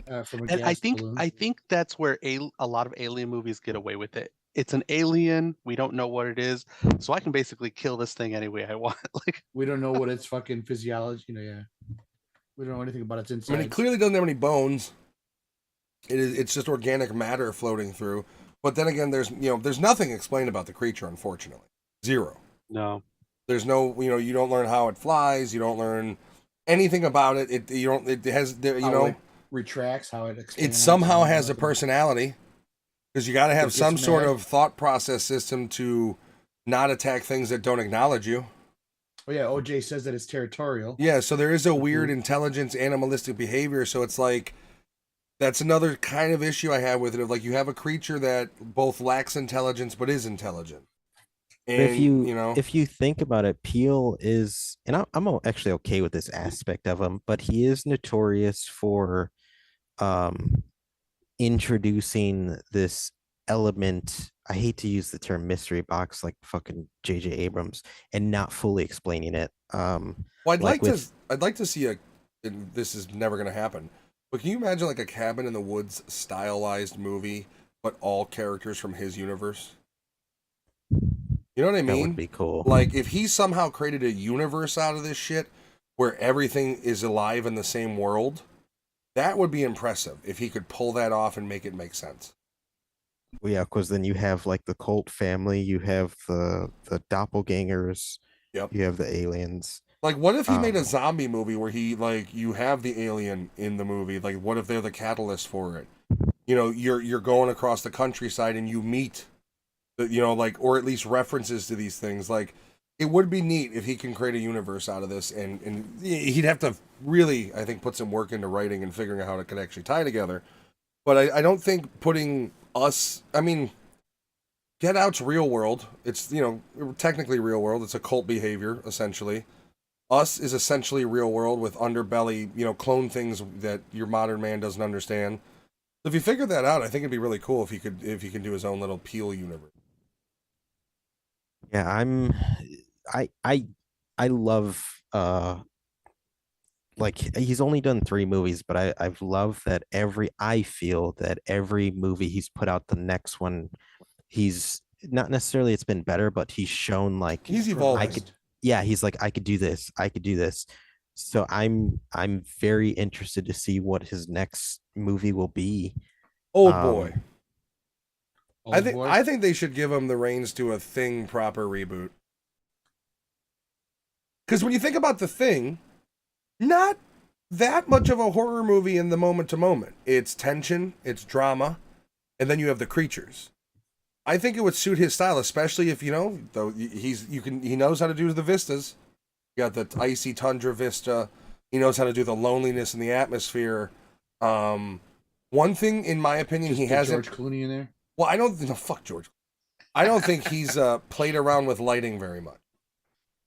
As in Dark Space with the flare and The Thing, as in going down a hallway and having, like, he has, I think, purposely avoided that because of how much of a horror movie cliche it is. To the point where he doesn't really, you haven't seen the lighting scares. Also, not really any pop-out scares except for Gordy getting shot. Yeah, that's really it. I give any horror movie director credit for not filling their fucking movies full of pop-out shits. It would never happen in a million years, but I'd love for him to get a shot at doing The Thing, and for somehow Guillermo del Toro to be involved in the creature design, the creatures, because Guillermo let del Guillermo del Toro Toro do it. Let Jordan Peele write it. Well, yeah, Del Toro actually has a quote where he flat out says he's like, I'm not a good writer, but I'm really good at atmosphere. Wait, Del Toro's not a good writer? So when you look at the cabinet, it has a key. It unlocks, and then you have a secret compartment. He's not a good writer? I agree with Del Toro. Like, he knows his strengths, but yeah, I can see. I want to see Peele do more sci-fi horror. I would love to he's see good at it. a traditional, not traditional, but a slasher flick. I want Peele to go uber dark, because he hasn't. He's gone dark. I want Peele to go violent horror movie dark. Ooh, I don't know if he has any interest in it, though. Have him do a remake of Maniac. I don't know if you guys have seen Maniac. Maniac Cop? Maniac Cop is good, but Maniac is good. I mean, here's the thing. I think he could, like, he's got the eye to branch out. Like, give him the Akira movie. If you're going to fucking do an American Dude, one. That would be amazing. The Akira slide in this movie is so fucking awesome. So the slide, obvious. But the rest of the whole thing was very anime inspired by the camera angle. Like, as soon as that motorcycle ride started, I was like, the fuck? This is, like, I liked how it was shot, because it was shot from an off-center to the side, and it just followed, and it was like, and then the fucking wraps it up with the Akira slide, and I'm like, this motherfucker. So I shit you not, the first thing I did when I got home that night after I saw the movie in theaters, because I like got all excited when I saw the Akira slide, and the 5 people who were in the theaters with me didn't know what the fuck I was talking about. What? I looked up on YouTube, and I looked up there's a video called 3 Decades of Akira Slide homages. I Really? saw it. Yeah, Yeah. same one. Yeah, I'll have to look That's that up fucking after awesome. the episode. It's really cool. It really is cool. yeah. But man, oh man, what if he got to do Akira? Well, see, that's the thing It is, would be like, great. the problem is he's got a good eye. So you really need to, I'm going to stop looking at him as a horror movie director, and I'd like to see him even branch out into the action realm, because he's got an eye for it. He's got a cinematic eye. Now, my thing is, and I'm going to make this warning, or not warning, this statement being the only vanilla face in the crowd. Whenever Jordan Peele touches a movie, you do have detractors purely on race. You have detractors who haven't seen the movie who say it's anti-white or all this is blah blah blah. The only thing, honestly, and it wasn't even shoehorned, it was built into the story of the characters, was them talking about the true story of the first animal wranglers and performers and all that being black. Stuntman. And, you know, like, I thought it was perfectly injected. And I make that thing because we did review Candyman, and I'm still going to stick with my opinion on Candyman, although I truly enjoyed the movie. There was a definite anti-white overtone. And the problem with things like that is because Peele has his name on those things, because Peele is a prominent black director who vocalizes, he has said things like, oh, I'm not going to cast white people in my movies and stupid shit like that. But on the whole, this movie has nothing to do with any of that. You get true-to-life history that connects to the characters. It's not force-fed. So anybody who didn't watch it and detracted with, oh, that's Peele, that's, you know, it's going to have this, I don't need this woke propaganda. None of that bullshit is in this movie. And if it was, I'd tell you. This movie is for lack of a better word, it's probably his only movie that's for pure entertainment without much of a message. He interjects knowledge and things he's passionate about in there, but there wasn't much of a message on this really, besides like, you're not the highest in the food chain. You know what I mean? Mm-hmm. Although we killed you with a fucking balloon, so maybe we still are. Imagine if we had a fucking tank. Shred you. You mean to tell me a balloon can kill you? 50 caliber is going to rip right through you, octopus squid thing. Cowboy hat alien. If they could see it. Of course you could see it. It's trying to suck you up. Sure, we'll lose some men, but by the first wave, it's going to be fucking shredded. When you look at it, it attacks you, apparently. No, it'll go to flood its wings and it'll be fucking Swiss cheese. It'll just be light beams coming through. Fucking tornadoes. I mean, I'm just saying, like, wouldn't a flamethrower theoretically just killed this thing? From the inside, maybe? Probably. Because the way it popped, you would assume that if the organic I imagine material is that thin, you'd be able to burn it relatively easily. Yeah, I imagine the creature was delicate. That's why it took on the measures of hiding it. Hidden in another delicate Yeah. surface, which is a cloud. Also, Yeah. they could have gone into maybe the creature needing constant moisture. That's why it would hide in the cloud as well. Like, that's why it can produce rain around it. Blood rain, but rain. Speaking of the cloud scene, Blood dude, rain. Peele does such a good job at the disturbingness of it. Like that scene where the cloud not moving, the screams you hear throughout the movie. Mhm. The audio is the- in this film. Oh my is God, And, yes. exceptional. and then having seen the movie and watching it again, when you realize that's literally what you hear in the intro. Mhm. Yep. Yeah. Well, then Well, there's the other. whole the scene where it shows the box. It's kind of like the blackness, Yep. and when you get to the movie, you realize, oh shit, that's inside the creature. Yep. Yeah. Like Yeah. it's so well put Well, together. one of my favorite scenes is when OJ pulls up and it's the Rip Fry's Electronics, by the way, am I right? It's the Fry's Electronics guy and his sister's in the house, and he's in his truck and he sees the van and the rain is on the house, and then the lightning flashes and you see it's just blood rain coming down, and it's very cryptic and the house is just covered in fucking blood. Also, to the point of him not being cheap, he could have done cheap jump scares every time the power came back on with the loudness of the record, and instead it ramps and it comes up slowly. It's not a jump scare. Yeah. Got to appreciate that. Like I said, I think this is his best made movie. I will say the story for me is weaker than Get Out, but stronger than Us. But as far as the actual filmmaking craftsmanship, audio, cinematography, budget, the look, the vibe, definitely his best Also, movie. I think also the actual reaction of a person when something happens, of them saying, "Nah, fuck that, I'm not gonna go do this." You know, Yeah, I'm that not was gonna the do most. this. But once again, that's the most emotion you get out of that fucking guy in the whole movie. Yeah, no, it nope. also That's true, happened that is it one also of the happened from most. Kiki Palmer, where she was like, "Nope, nope." But that's Is also that who that was? Kiki Palmer? Yeah, that's also because the brother and sister and the guy who works at Fry's Electronics, and Matt, I hate to say this, they're not white. White people like to run into the danger. Okay, I get it. Colored people. I'm white. I'm with the sister. But I know I'm with the sister. She every 5 seconds she's like, "Let's get the fuck out of here." I'm with her. His reaction's not even normal for white folk because he's not running into it. He's just kind of standing there in a malaise, fucking staring at the thing. Now, the only thing I can think of, and I just was thinking about this, and maybe it makes sense for the character. he was raised a hard cowboy life. His dad was a hard man. That's true. He raised him to do nothing but work and take care of the business and the family, and the sister was free. So maybe the And thinking he just is, didn't do a lot of talking. well, maybe that's the old Western movies again, where he's strong, he's brooding, he doesn't show emotion, he's lived a hard life.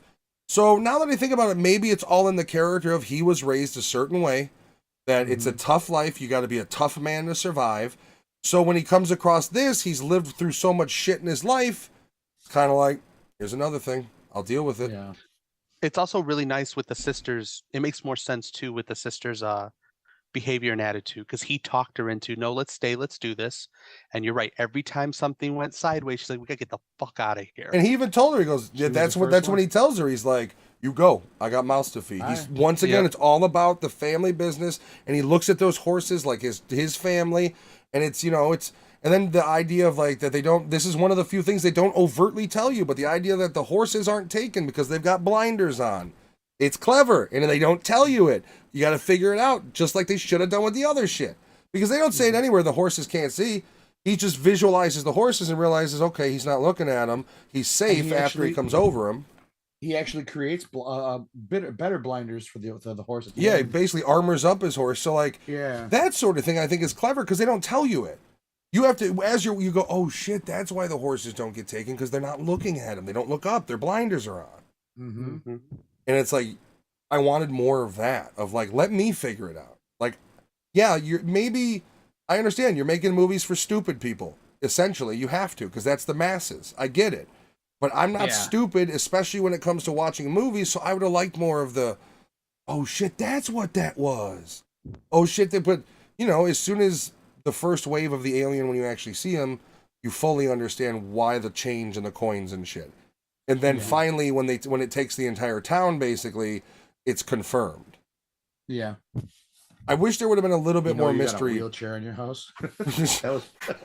I wish there would have been a little bit more mystery beyond like, what is this thing? Because that's really the only mystery of like, what the fuck is it?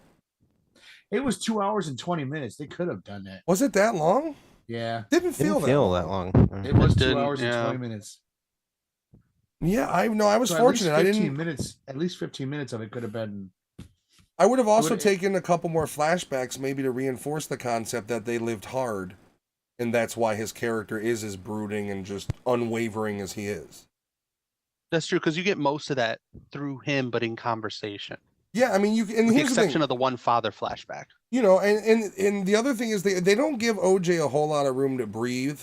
You don't get a whole lot of scenes of him grieving. Once again, that may be because of the cowboy lifestyle. To me, the flashback scene is a scene of grieving.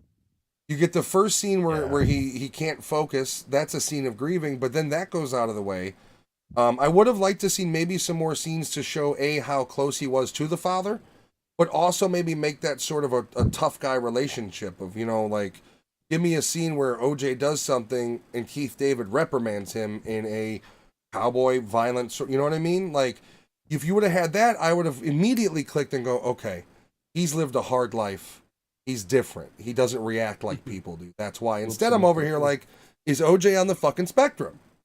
Because if I saw that goddamn thing going at me, I would have much more of a reaction than dodging into the barn and going. My head would have been buried in fucking hay, like, so I couldn't see any light. Like, he's just. So I think I get it, but if that's the intention of the character. Are we ready for turkey bacon dogs? Space dogs. Lewis and Giovanni, you guys go first. You may be surprised by my score because I hope it doesn't sound like I disliked this movie. I truly did. But there's like, I mean, I'm gonna be open about things that about any movie that should be critiqued. I'm a sucker for alien movies. I love alien movies. You see Avatar 2 really in the do. theaters? Nope, fuck that movie. Aliens. But The Navi. I do love coming alien up next movies month though. or something. I like sorry, Joy. I like how Cameron has said multiple times, he's like, I'm gonna make like 7 of these. And then he has a new quote saying, if the second one doesn't do well, I'm not gonna make any. If we don't make money on this one, fuck it. I've already filmed 6 of them, but fuck it. Yeah, he's got all the film already made for it. We've got so many underwater pools, I don't know what to do with them. I do love this movie. I love the style, the film, and I'm a sucker for alien movies. I do. I think Jordan Peele should do more sci-fi movies. He technically did two Jordan already. Peele's Event Horizon. Ooh. I would watch it. Ooh, that'd be I'd really fucking good. be so into that, dude. Because Yes. he would do it right. He would. He would get the atmosphere right. Like I think he's one of the few that can take. And also, he's got a certain realism to his movie. To this Yep. one, I'll argue Taking us your eyes not up so to a new much. level. Another one I would love to watch him do, and it's in the same vein, The Sphere.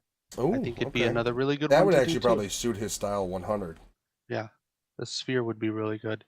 Make it and I less love the boring, mystery. less Dustin Hoffman for no reason saying the F word. Or no, that was Outbreak. Yeah, that For was some reason, Outbreak. Dustin Hoffman and Outbreak every other word. What the fuck are we doing here? It's just like, calm down, Rain Man. We got this. I actually was thinking about the monkey at the same time too. I was like, wait a minute, wait, no, that's the same movie. I also let him do a Planet of the Apes movie if you're gonna fucking reboot one. Let him That do a would be dark and good. sinister one. I mean, the Gordy scenes I still are my favorite scenes Don't in this include movie. Mark Wahlberg. They made in more any movies form. beyond that one, man. We can forget about those. In any form. Who was the director of that too? I want to say Tim Burton. But that's Tim all. Burton, yeah. Did he really? Oh, fucking hell, Tim. He had to have his fucking ugly wife in it too. His wife was in it. Well, his estranged. I'm wife, sorry. but, yeah. If we're gonna talk about Sherry Moon Zombie, we gotta talk about the other one that's in every fucking Tim Burton. Yeah, hell yeah, whatever. The drummer for Led Zeppelin, like she's in every fucking movie. the that drummer for Led Zeppelin. that Tim Burton Bonham makes. Carter. Continue, Giovanni. But I do like this movie a lot. It does have its faults. I do agree. But this is an easy 5 for me. I enjoyed it that much. I did. But again, I'm coming from a place where like I love alien movies. And alien movies, let's be honest. Even Prometheus. I did like Prometheus. You like I Prometheus? don't like that it's an alien movie. Like, you know what I mean? Like, Well, even when they show like the birth of how essentially the xenomorphs came to be, that was for me was the coolest scene where it's just like finally we're seeing something that connects actually. Like Wayland connects to everything. We get it, but finally something that connects to Alien. And then they So, made that other Alien movie. Prometheus isn't a good alien movie. Prometheus is a good movie about aliens. That's yes. The Yeah, only it's way another I- one of those movies Yes. that you really watch it for eye candy.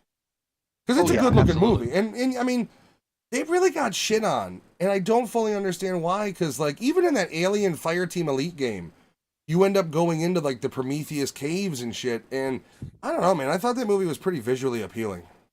if they would have hired real Tom Hardy instead of great value Tom Hardy, Great maybe it would have. value. Oh, dude, especially the other one that did that was the rated R Predator Before Prey. They got like knockoff generic white action hero, and then he was so generic that they literally had to have how many other side characters to pad the movie, and it was still shit because it was terribly written. Like, don't get me wrong, I like Shane Black. Iron Man 3, he wrote a bunch of 80s shit. He wrote Predator, the original. He fucked up on that movie. He needs to understand that, like, it's not the 80s anymore. Like, you wrote the brilliant, the movie with Robert Downey Jr., like the private detective, where he's a thief. Sherlock Holmes? No, Kiss Kiss Bang Bang. Oh, okay. That's a okay. fucking Shane Black written and directed movie. It's beautiful. Yet the script you get for the Predator was just shit. It was just stupid. The dude I from do love This Kiss Is Kiss Bang Bang. This Is Us is in it, swearing for no reason, like a lot. Like, we get it, dude. You're on an ABC, like, fucking Will women Sasso. watch No, it it's not when Will they're Sasso. fucking on their time to cry. Like, women use This Is Us, and I know this because my wife ran through the entire series. And every time I'd come out into the living room, she's like, yeah, this is what happened in the episode. I'm like, you're depressed? And she's like, yeah, a little. They watch They it used to a cry. crock pot and they died. Is that really a storyline? Yeah. Yeah, one of the characters dies by a crock pot. That just sounds They left- stupid. They left it plugged in overnight and it started a fire. He died. I've used a crock pot for years, and that's Yep. Yeah. That's This is stupid. us. This is us. just shows you. I'm not even gonna. I'm not gonna say it. I was gonna say. What are you gonna say? I was gonna say it just It shows you how stupid women are. I don't mean it. It's just funny. It was hard getting that out. It's it's like Listen, it's like the if- white dude in the bar that's trying to pick the fight, and he's just like you. No, I'm not gonna say it. I'm not gonna say it. If Michael Scott could set up his George Foreman grill to cook bacon at his feet, I wake up. How does- I put bacon on there. I like to wake up to the smell of crispy He likes bacon. to wait up to the smell of bacon, How man. stupid! I want more Michael Scott. I want a new series where it's about Michael Scott living his life wherever it is. Where it's like, it's been so long. I'm Is he surprised you still guys. cooking bacon? I'm surprised you guys came back to like see me. Like, why? And then you do a whole series about him raising his children, and it's like a quasi Office meets like NBC sitcom. I think it would work. Anyway, 5 Giovanni Lewis. yeah, same score, 5. I think a lot of the interviews with Peele said that he wanted to make a movie and capture the spectacle of like these bigger films like Close Encounters and Jaws. I think E.T. would even be in that category. E.T. And this movie I think he landed it. I agree with some of Matt's points. I feel like he doesn't have something unique other than when you think of a Peele film, you think of like he did this really cool and it made me think of this. But it's almost like a piece in his evolution where he's Yeah. gonna get there. Like he is gonna make a movie that I'm not gonna say will redefine the horror genre, but he's gonna make a movie that will win him an Oscar.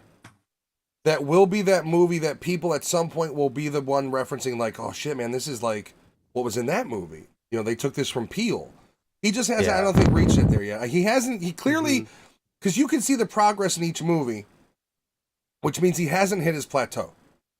And that's the thing, is I can't wait until Jordan Peele hits that plateau where he makes the movie that he knows exactly what genre, what tone, how he wants to do it. Even if it's influenced, it'll be influenced, but his flavor. And I just think he hasn't made enough movies to have that film yet. I mean, he's Yeah, clearly and- a good director, a good writer. He's just got to get there. Yeah, and it's not an accurate analogy, but like if you were to show me a new film and not tell me who it's made by, and I watched it, like I would know that's a Tarantino film. I'd be like, that's him. That I know that's Tarantino. I don't think Peele has that yet, but I think he's on an upward trajectory. And I do. This is my favorite film by him.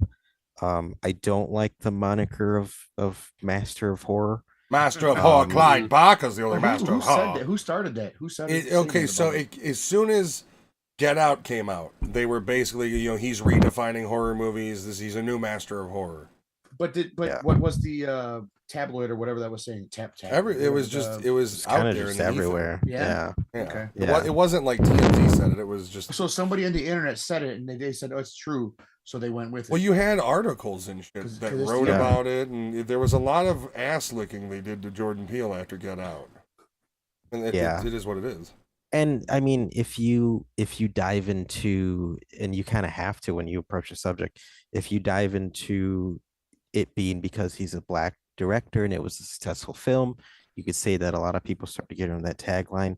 And I don't like that. Like, strip that all away. He's a good director. Like, that's all that matters to me. Like, I'm going to build he's- upon what you say because I agree with you. I do. But the way the media treated him in Get Out was very much like, this black director's read. So, like, Yeah. I agree with you. His movies are of quality regardless of what his race, regardless of him putting, knowledge of old school black and influencing his movies with these pro-black messages. That's a different entirely. That has nothing to do with his talent. But I will say that the way basically with Get Out and Us, how he was treated, not so much with Nope, because he really only has that one section where they describe, the African Americans that started the animal wrangling and all that. Yeah, his family. So I don't think the media could grab Nope as much and go, this is a black. So I will say they did for Nope or for Get Out and Us very much like, black horrors leading, and it was all about, and that was the media. It's all about he's a black director and he's bringing it and he's only casting black people. That was the media. Him himself, I think people should be able to recognize his talent regardless of either the propaganda or his race in general. Which why I referenced Candyman, because like I said, I think I reviewed it a 4 out of 5. I really enjoyed that movie, but that is a movie that does have messaging that isn't necessarily pro-black, because I have no problem with that. You want to put your culture into it. It's your movie. You wrote it. Put what you want to put into it. Candyman, in its story itself and the way things are portrayed, I believe, was very much an anti-message for a certain section of people. But I don't think Peele himself has ever, like, even Us was more of a, this is a sci-fi take on what alternate world of what modern day slavery could be, which is they still own your body, you just don't have your mind. You know what I mean? That's kind of what Us to me, or what Get Out was to me. They were still enslaving black men, but it was an entire, it was a sci-fi way. You know what I mean? I think now that I think about it, the reason that Nope probably resonates with me so well, and I think it's the best, is I think Peele, I think he's intended to be a sci-fi horror director, because Get Out he's very much, because I mean, how many movies did Shyamalan have before he fell off bad? He had Sixth Sense, he had Signs, which I liked. Sixth Sense, The Village, which I like Sixth Sense and Signs. I will give The like Village The credit Village. up until the fucking time you find out there's no killer. They're all basically just fucking Amish, and literally you just climb a fucking wall and you're in the real world. Come on. Literally, if it was made today, there would be a goddamn TLC show about them. But it's all focused on a blind woman too, isn't it? Yeah, and it's like the whole mystery is like, what's this creature? The creature? It's a retard in a costume. That's the fucking creature. Have you guys seen the trailer for Knock at the Cabin, his new film? No, how bad? I haven't even watched Old. You're just like this. This is an M. Night Shyamalan movie. You know, Lewis, did you watch Old? How was Old? It's unique. It's It's unique. I mean like good. it because I like Shyamalan. I like Shyamalan's like ideas that he plays with. He doesn't execute them well at all. No, because it's like, hey, there's something happening in this movie. We're not going to tell you what it is. Ending, nothing happened. Like, that's the happening where it's like, yo, people are dying. And it's like, we need to get on this train. We got to survive. What? Where? Then they get to it. It's like, oh, yeah, no, that was just like a viral video. Can they at the end of every movie now, can they put Mark Wahlberg saying, what happened? He's got to, where? What? Tell me, Timmy's in a well? And he's in the fucking cover of, or the remake of Lassie. Shyamalan movie. I don't think he directed. I think Signs might be my Signs. Or Unbreakable is an awesome fucking movie too. That is an M. Night I Shyamalan haven't seen the whole movie. series of those either. I have not seen the sequel. I've seen Glass, or no, Split is an amazing movie as well. Purely because of James McAvoy. I haven't seen Glass though. I haven't watched. I hear Glass is. My favorite movie, not directed by him, but he made the story and produced it, is Devil. That's one of my favorite movies. Yeah, that movie was. Shit, it's very small scope, but it's not a bad horror movie set in an elevator. That movie also has discount Tom Hardy. Oh yeah. I feel bad. I don't know what the dude's name is. Jen pointed out that Huey is in Hunger Games.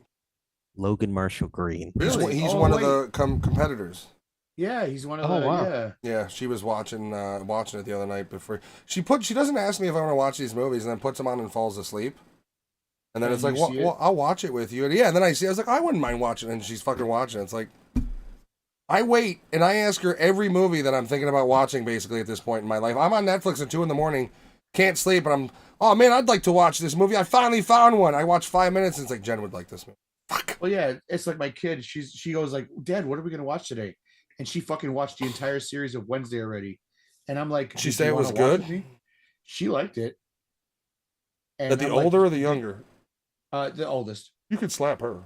And I'm like, you didn't think about asking me, hey, do you want to watch me? But I also did not want to sit with her because she's been sick the last 4 days. So did you just seriously complain about something your daughter did and then immediately go, I wouldn't do it anyways? No. Because she does this with the other stuff too. Like we started watching series. Why don't you watch it on Discord together? Well, no, because I was over here doing something else and she was over there. Jacking it? No, we were playing games. That's why you you never wait to watch something with Lewis is cold. someone. But it just came out yesterday or the day before yesterday. and Lewis she is watched cold. the He doesn't entire give a. series. He's like, oh, you wanted to watch it? I watched it. I watched it I- already 6 times. I will give my wife 48 hours. I'll say, do you want to watch it today? Do you want to watch it tomorrow? Okay, I'm starting this day and bye. I've literally had to tell my wife, it's been a week. I'm not going to sleep tonight. I can already tell you that. If you don't tell me right now we're watching it tomorrow, I'm watching it tonight. That I've literally had to do that in order to. I gotta fucking do a formal fucking contract to get her to like sign on to watch a goddamn movie with me. I'm faxing her over documents as we speak to try to watch. Like earlier, it's like, you want to watch Nope, and she had this like, and I was like, well, we're reviewing it, and she's like, okay.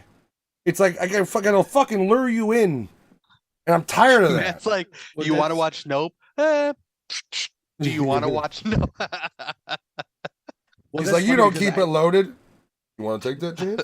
I watched Nope tonight, and my wife was there and my oldest was there, and everybody was watching with me, and I was actually the only person that was watching. My oldest was looking at her phone every now and then, but she would look up, and then my wife was snoring. I could hear her, so I would tap her, and she would wake up. She's like, "Wait, what happened with the hat?" Like, no, you fell It asleep." did look like a fucking cowboy hat, which I'm had to be his intention, right? Because he was in the Southwest, like it was What emulating happened something. with the hat? Exactly, it looked like a Well, fucking she cowboy only hat. called it a hat after I told her it was a That hat. was a 10-gallon hat. My turkey bacon hot dog shit thing. I'm gonna give it a 4. I don't agree. I don't agree any of his movies, for me at least, are 5 level yet, because I want that. I don't know if it's 1 movie or 2 movies or 3 movies away, but I want a Jordan Peele movie that makes me go, wow. Fuck, load it up with fucking propaganda. I don't give a shit. But I want the movie to make me go, holy fuck, that was cool. And That's higher than I thought you were going to give it. and that's why like I made the preface of like, you guys aren't gonna expect my answer or my hot dogs, because I do really enjoy the movie, but maybe because I enjoy his films so much, maybe that's why I'm more critical.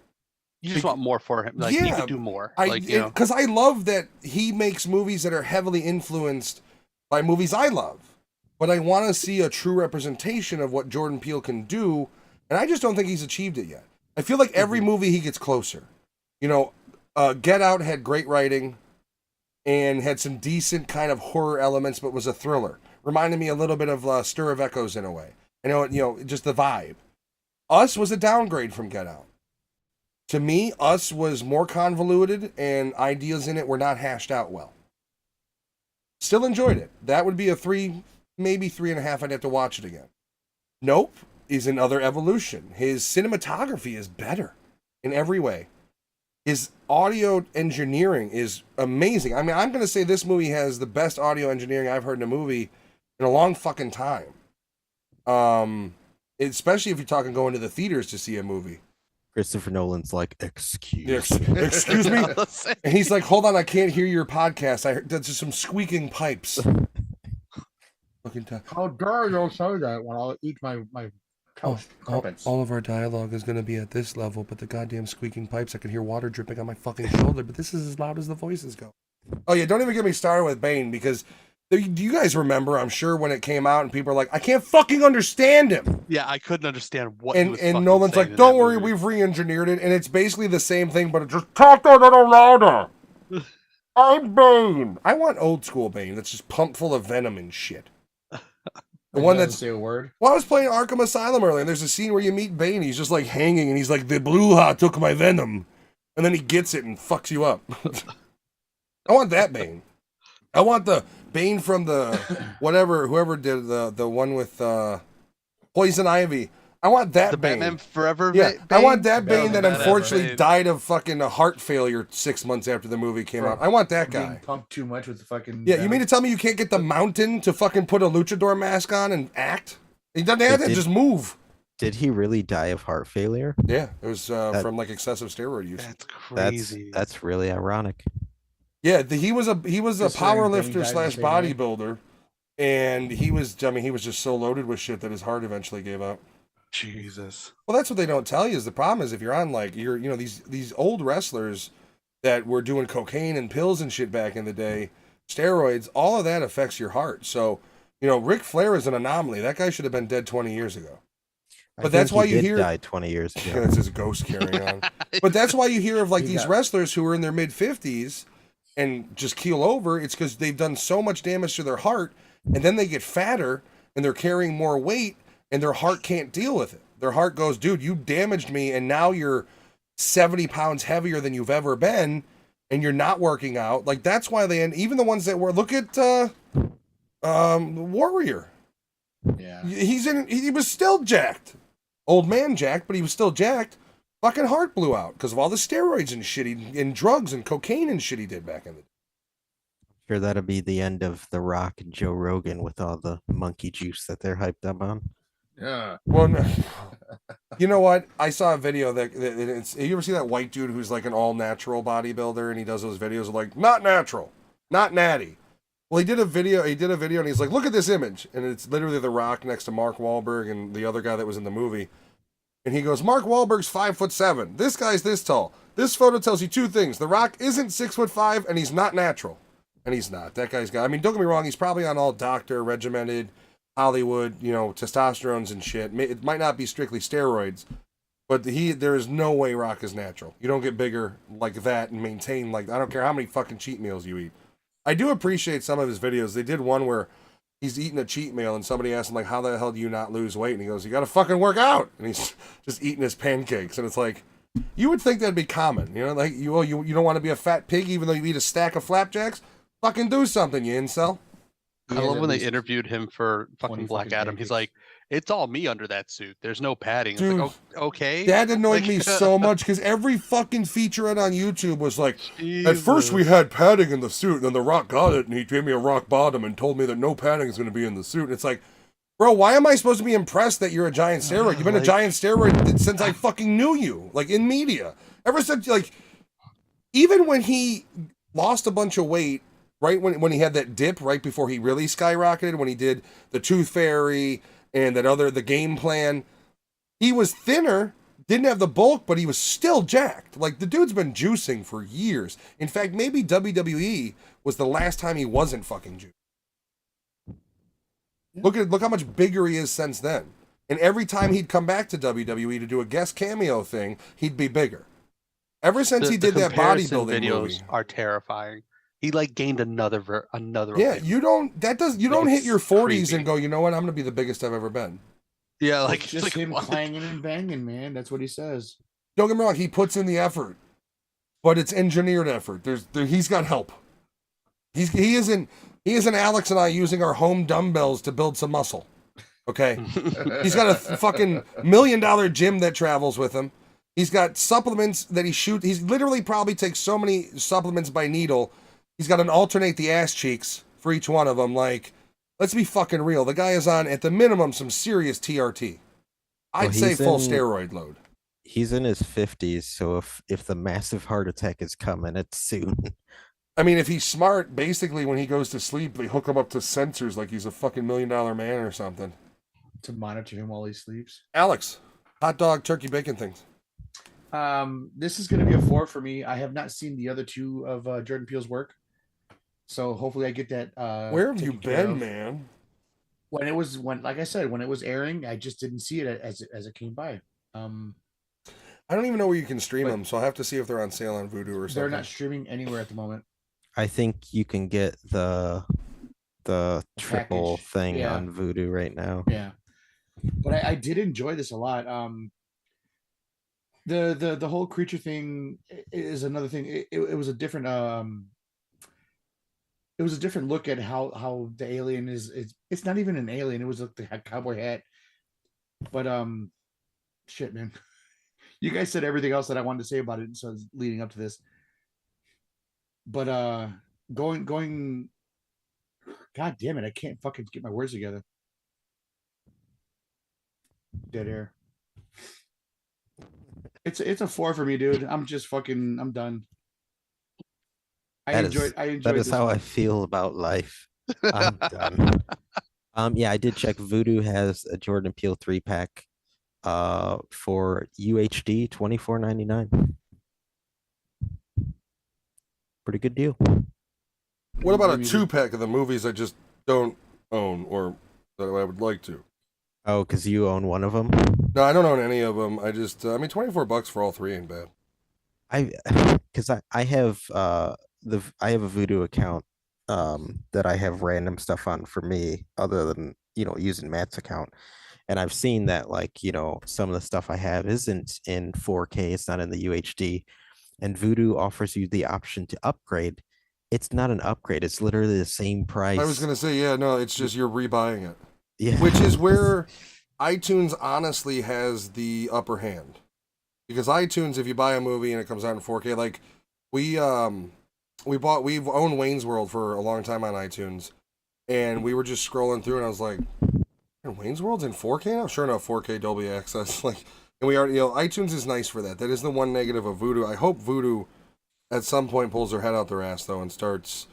Yeah, they should change that. Well, you have disc to digital, right? Why wouldn't you do a full HD to 4K and allow people to spend $5 extra to upgrade the movie? Like, you're still getting more profit. Your average person isn't going to double buy it. They'll go, you know what, the 1080p is fine. Every time that happens to me, I go, 1080p is fine. I'm not going to spend $15 on a movie because it's just. I'll buy it on. I'll make sure to buy more of them on iTunes. Yeah, Voodoo's having a crazy sale right now. Oh man, them and iTunes are just fucking killing it with their shit on sale. We literally looked for 3 minutes yesterday, and Jen's like, "Oh yeah, I forgot to tell you, buy that one." And then earlier, like, she was dealing with some work shit, and we were just about to put on Clerks 3, and I was like, I had to fucking have it pause at the start. She starts telling me about it, and she's on her phone, and I just looked at her. I was like, you're not gonna pay attention, are you?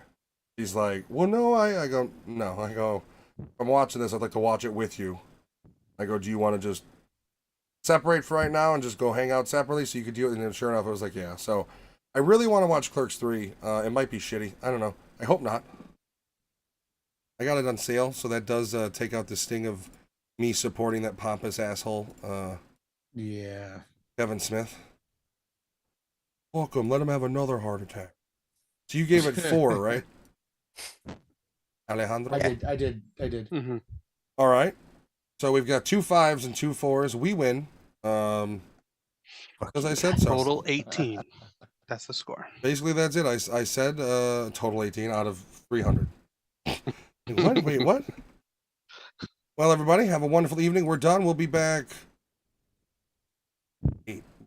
Next week is technically December 3rd. Yep. That's the first Christmas episode. It should be. Next week is the yeah. Wait, yeah, no, right. the second. Second. And so you're out on the. We'll talk about this after. All right, everybody, we're going to end for the evening. Thank you for hanging out with us and watching. Please, as always, it costs you nothing. Please like the video. It helps with the algorithm bullshit. And do subscribe if you are not subscribed to the channel. We are not. It costs nothing, and there's a bunch of content we do. We've got Twitch content from the streams we do. We've got shorts. We've got films that I've made with my wife, and more of that sort of shit's coming. Plus the drum video series. They're mini pornos. And mini We got porno good starring pussy. Giovanni. Pussy. He's got his own playlist. But yeah, please like and subscribe if you have not already. We do appreciate it, and appreciate you guys hanging out with us. Everybody have a wonderful weekend. Happy Thanksgiving. Hopefully most of you that are watching had a 4-day weekend this weekend. But if not, if you work retail, In the Americas. stay strong. Don't slit their throats. And I think once the Karen gets outside of your store, you should be able to beat the shit out of them. Just saying. Bye. Bye.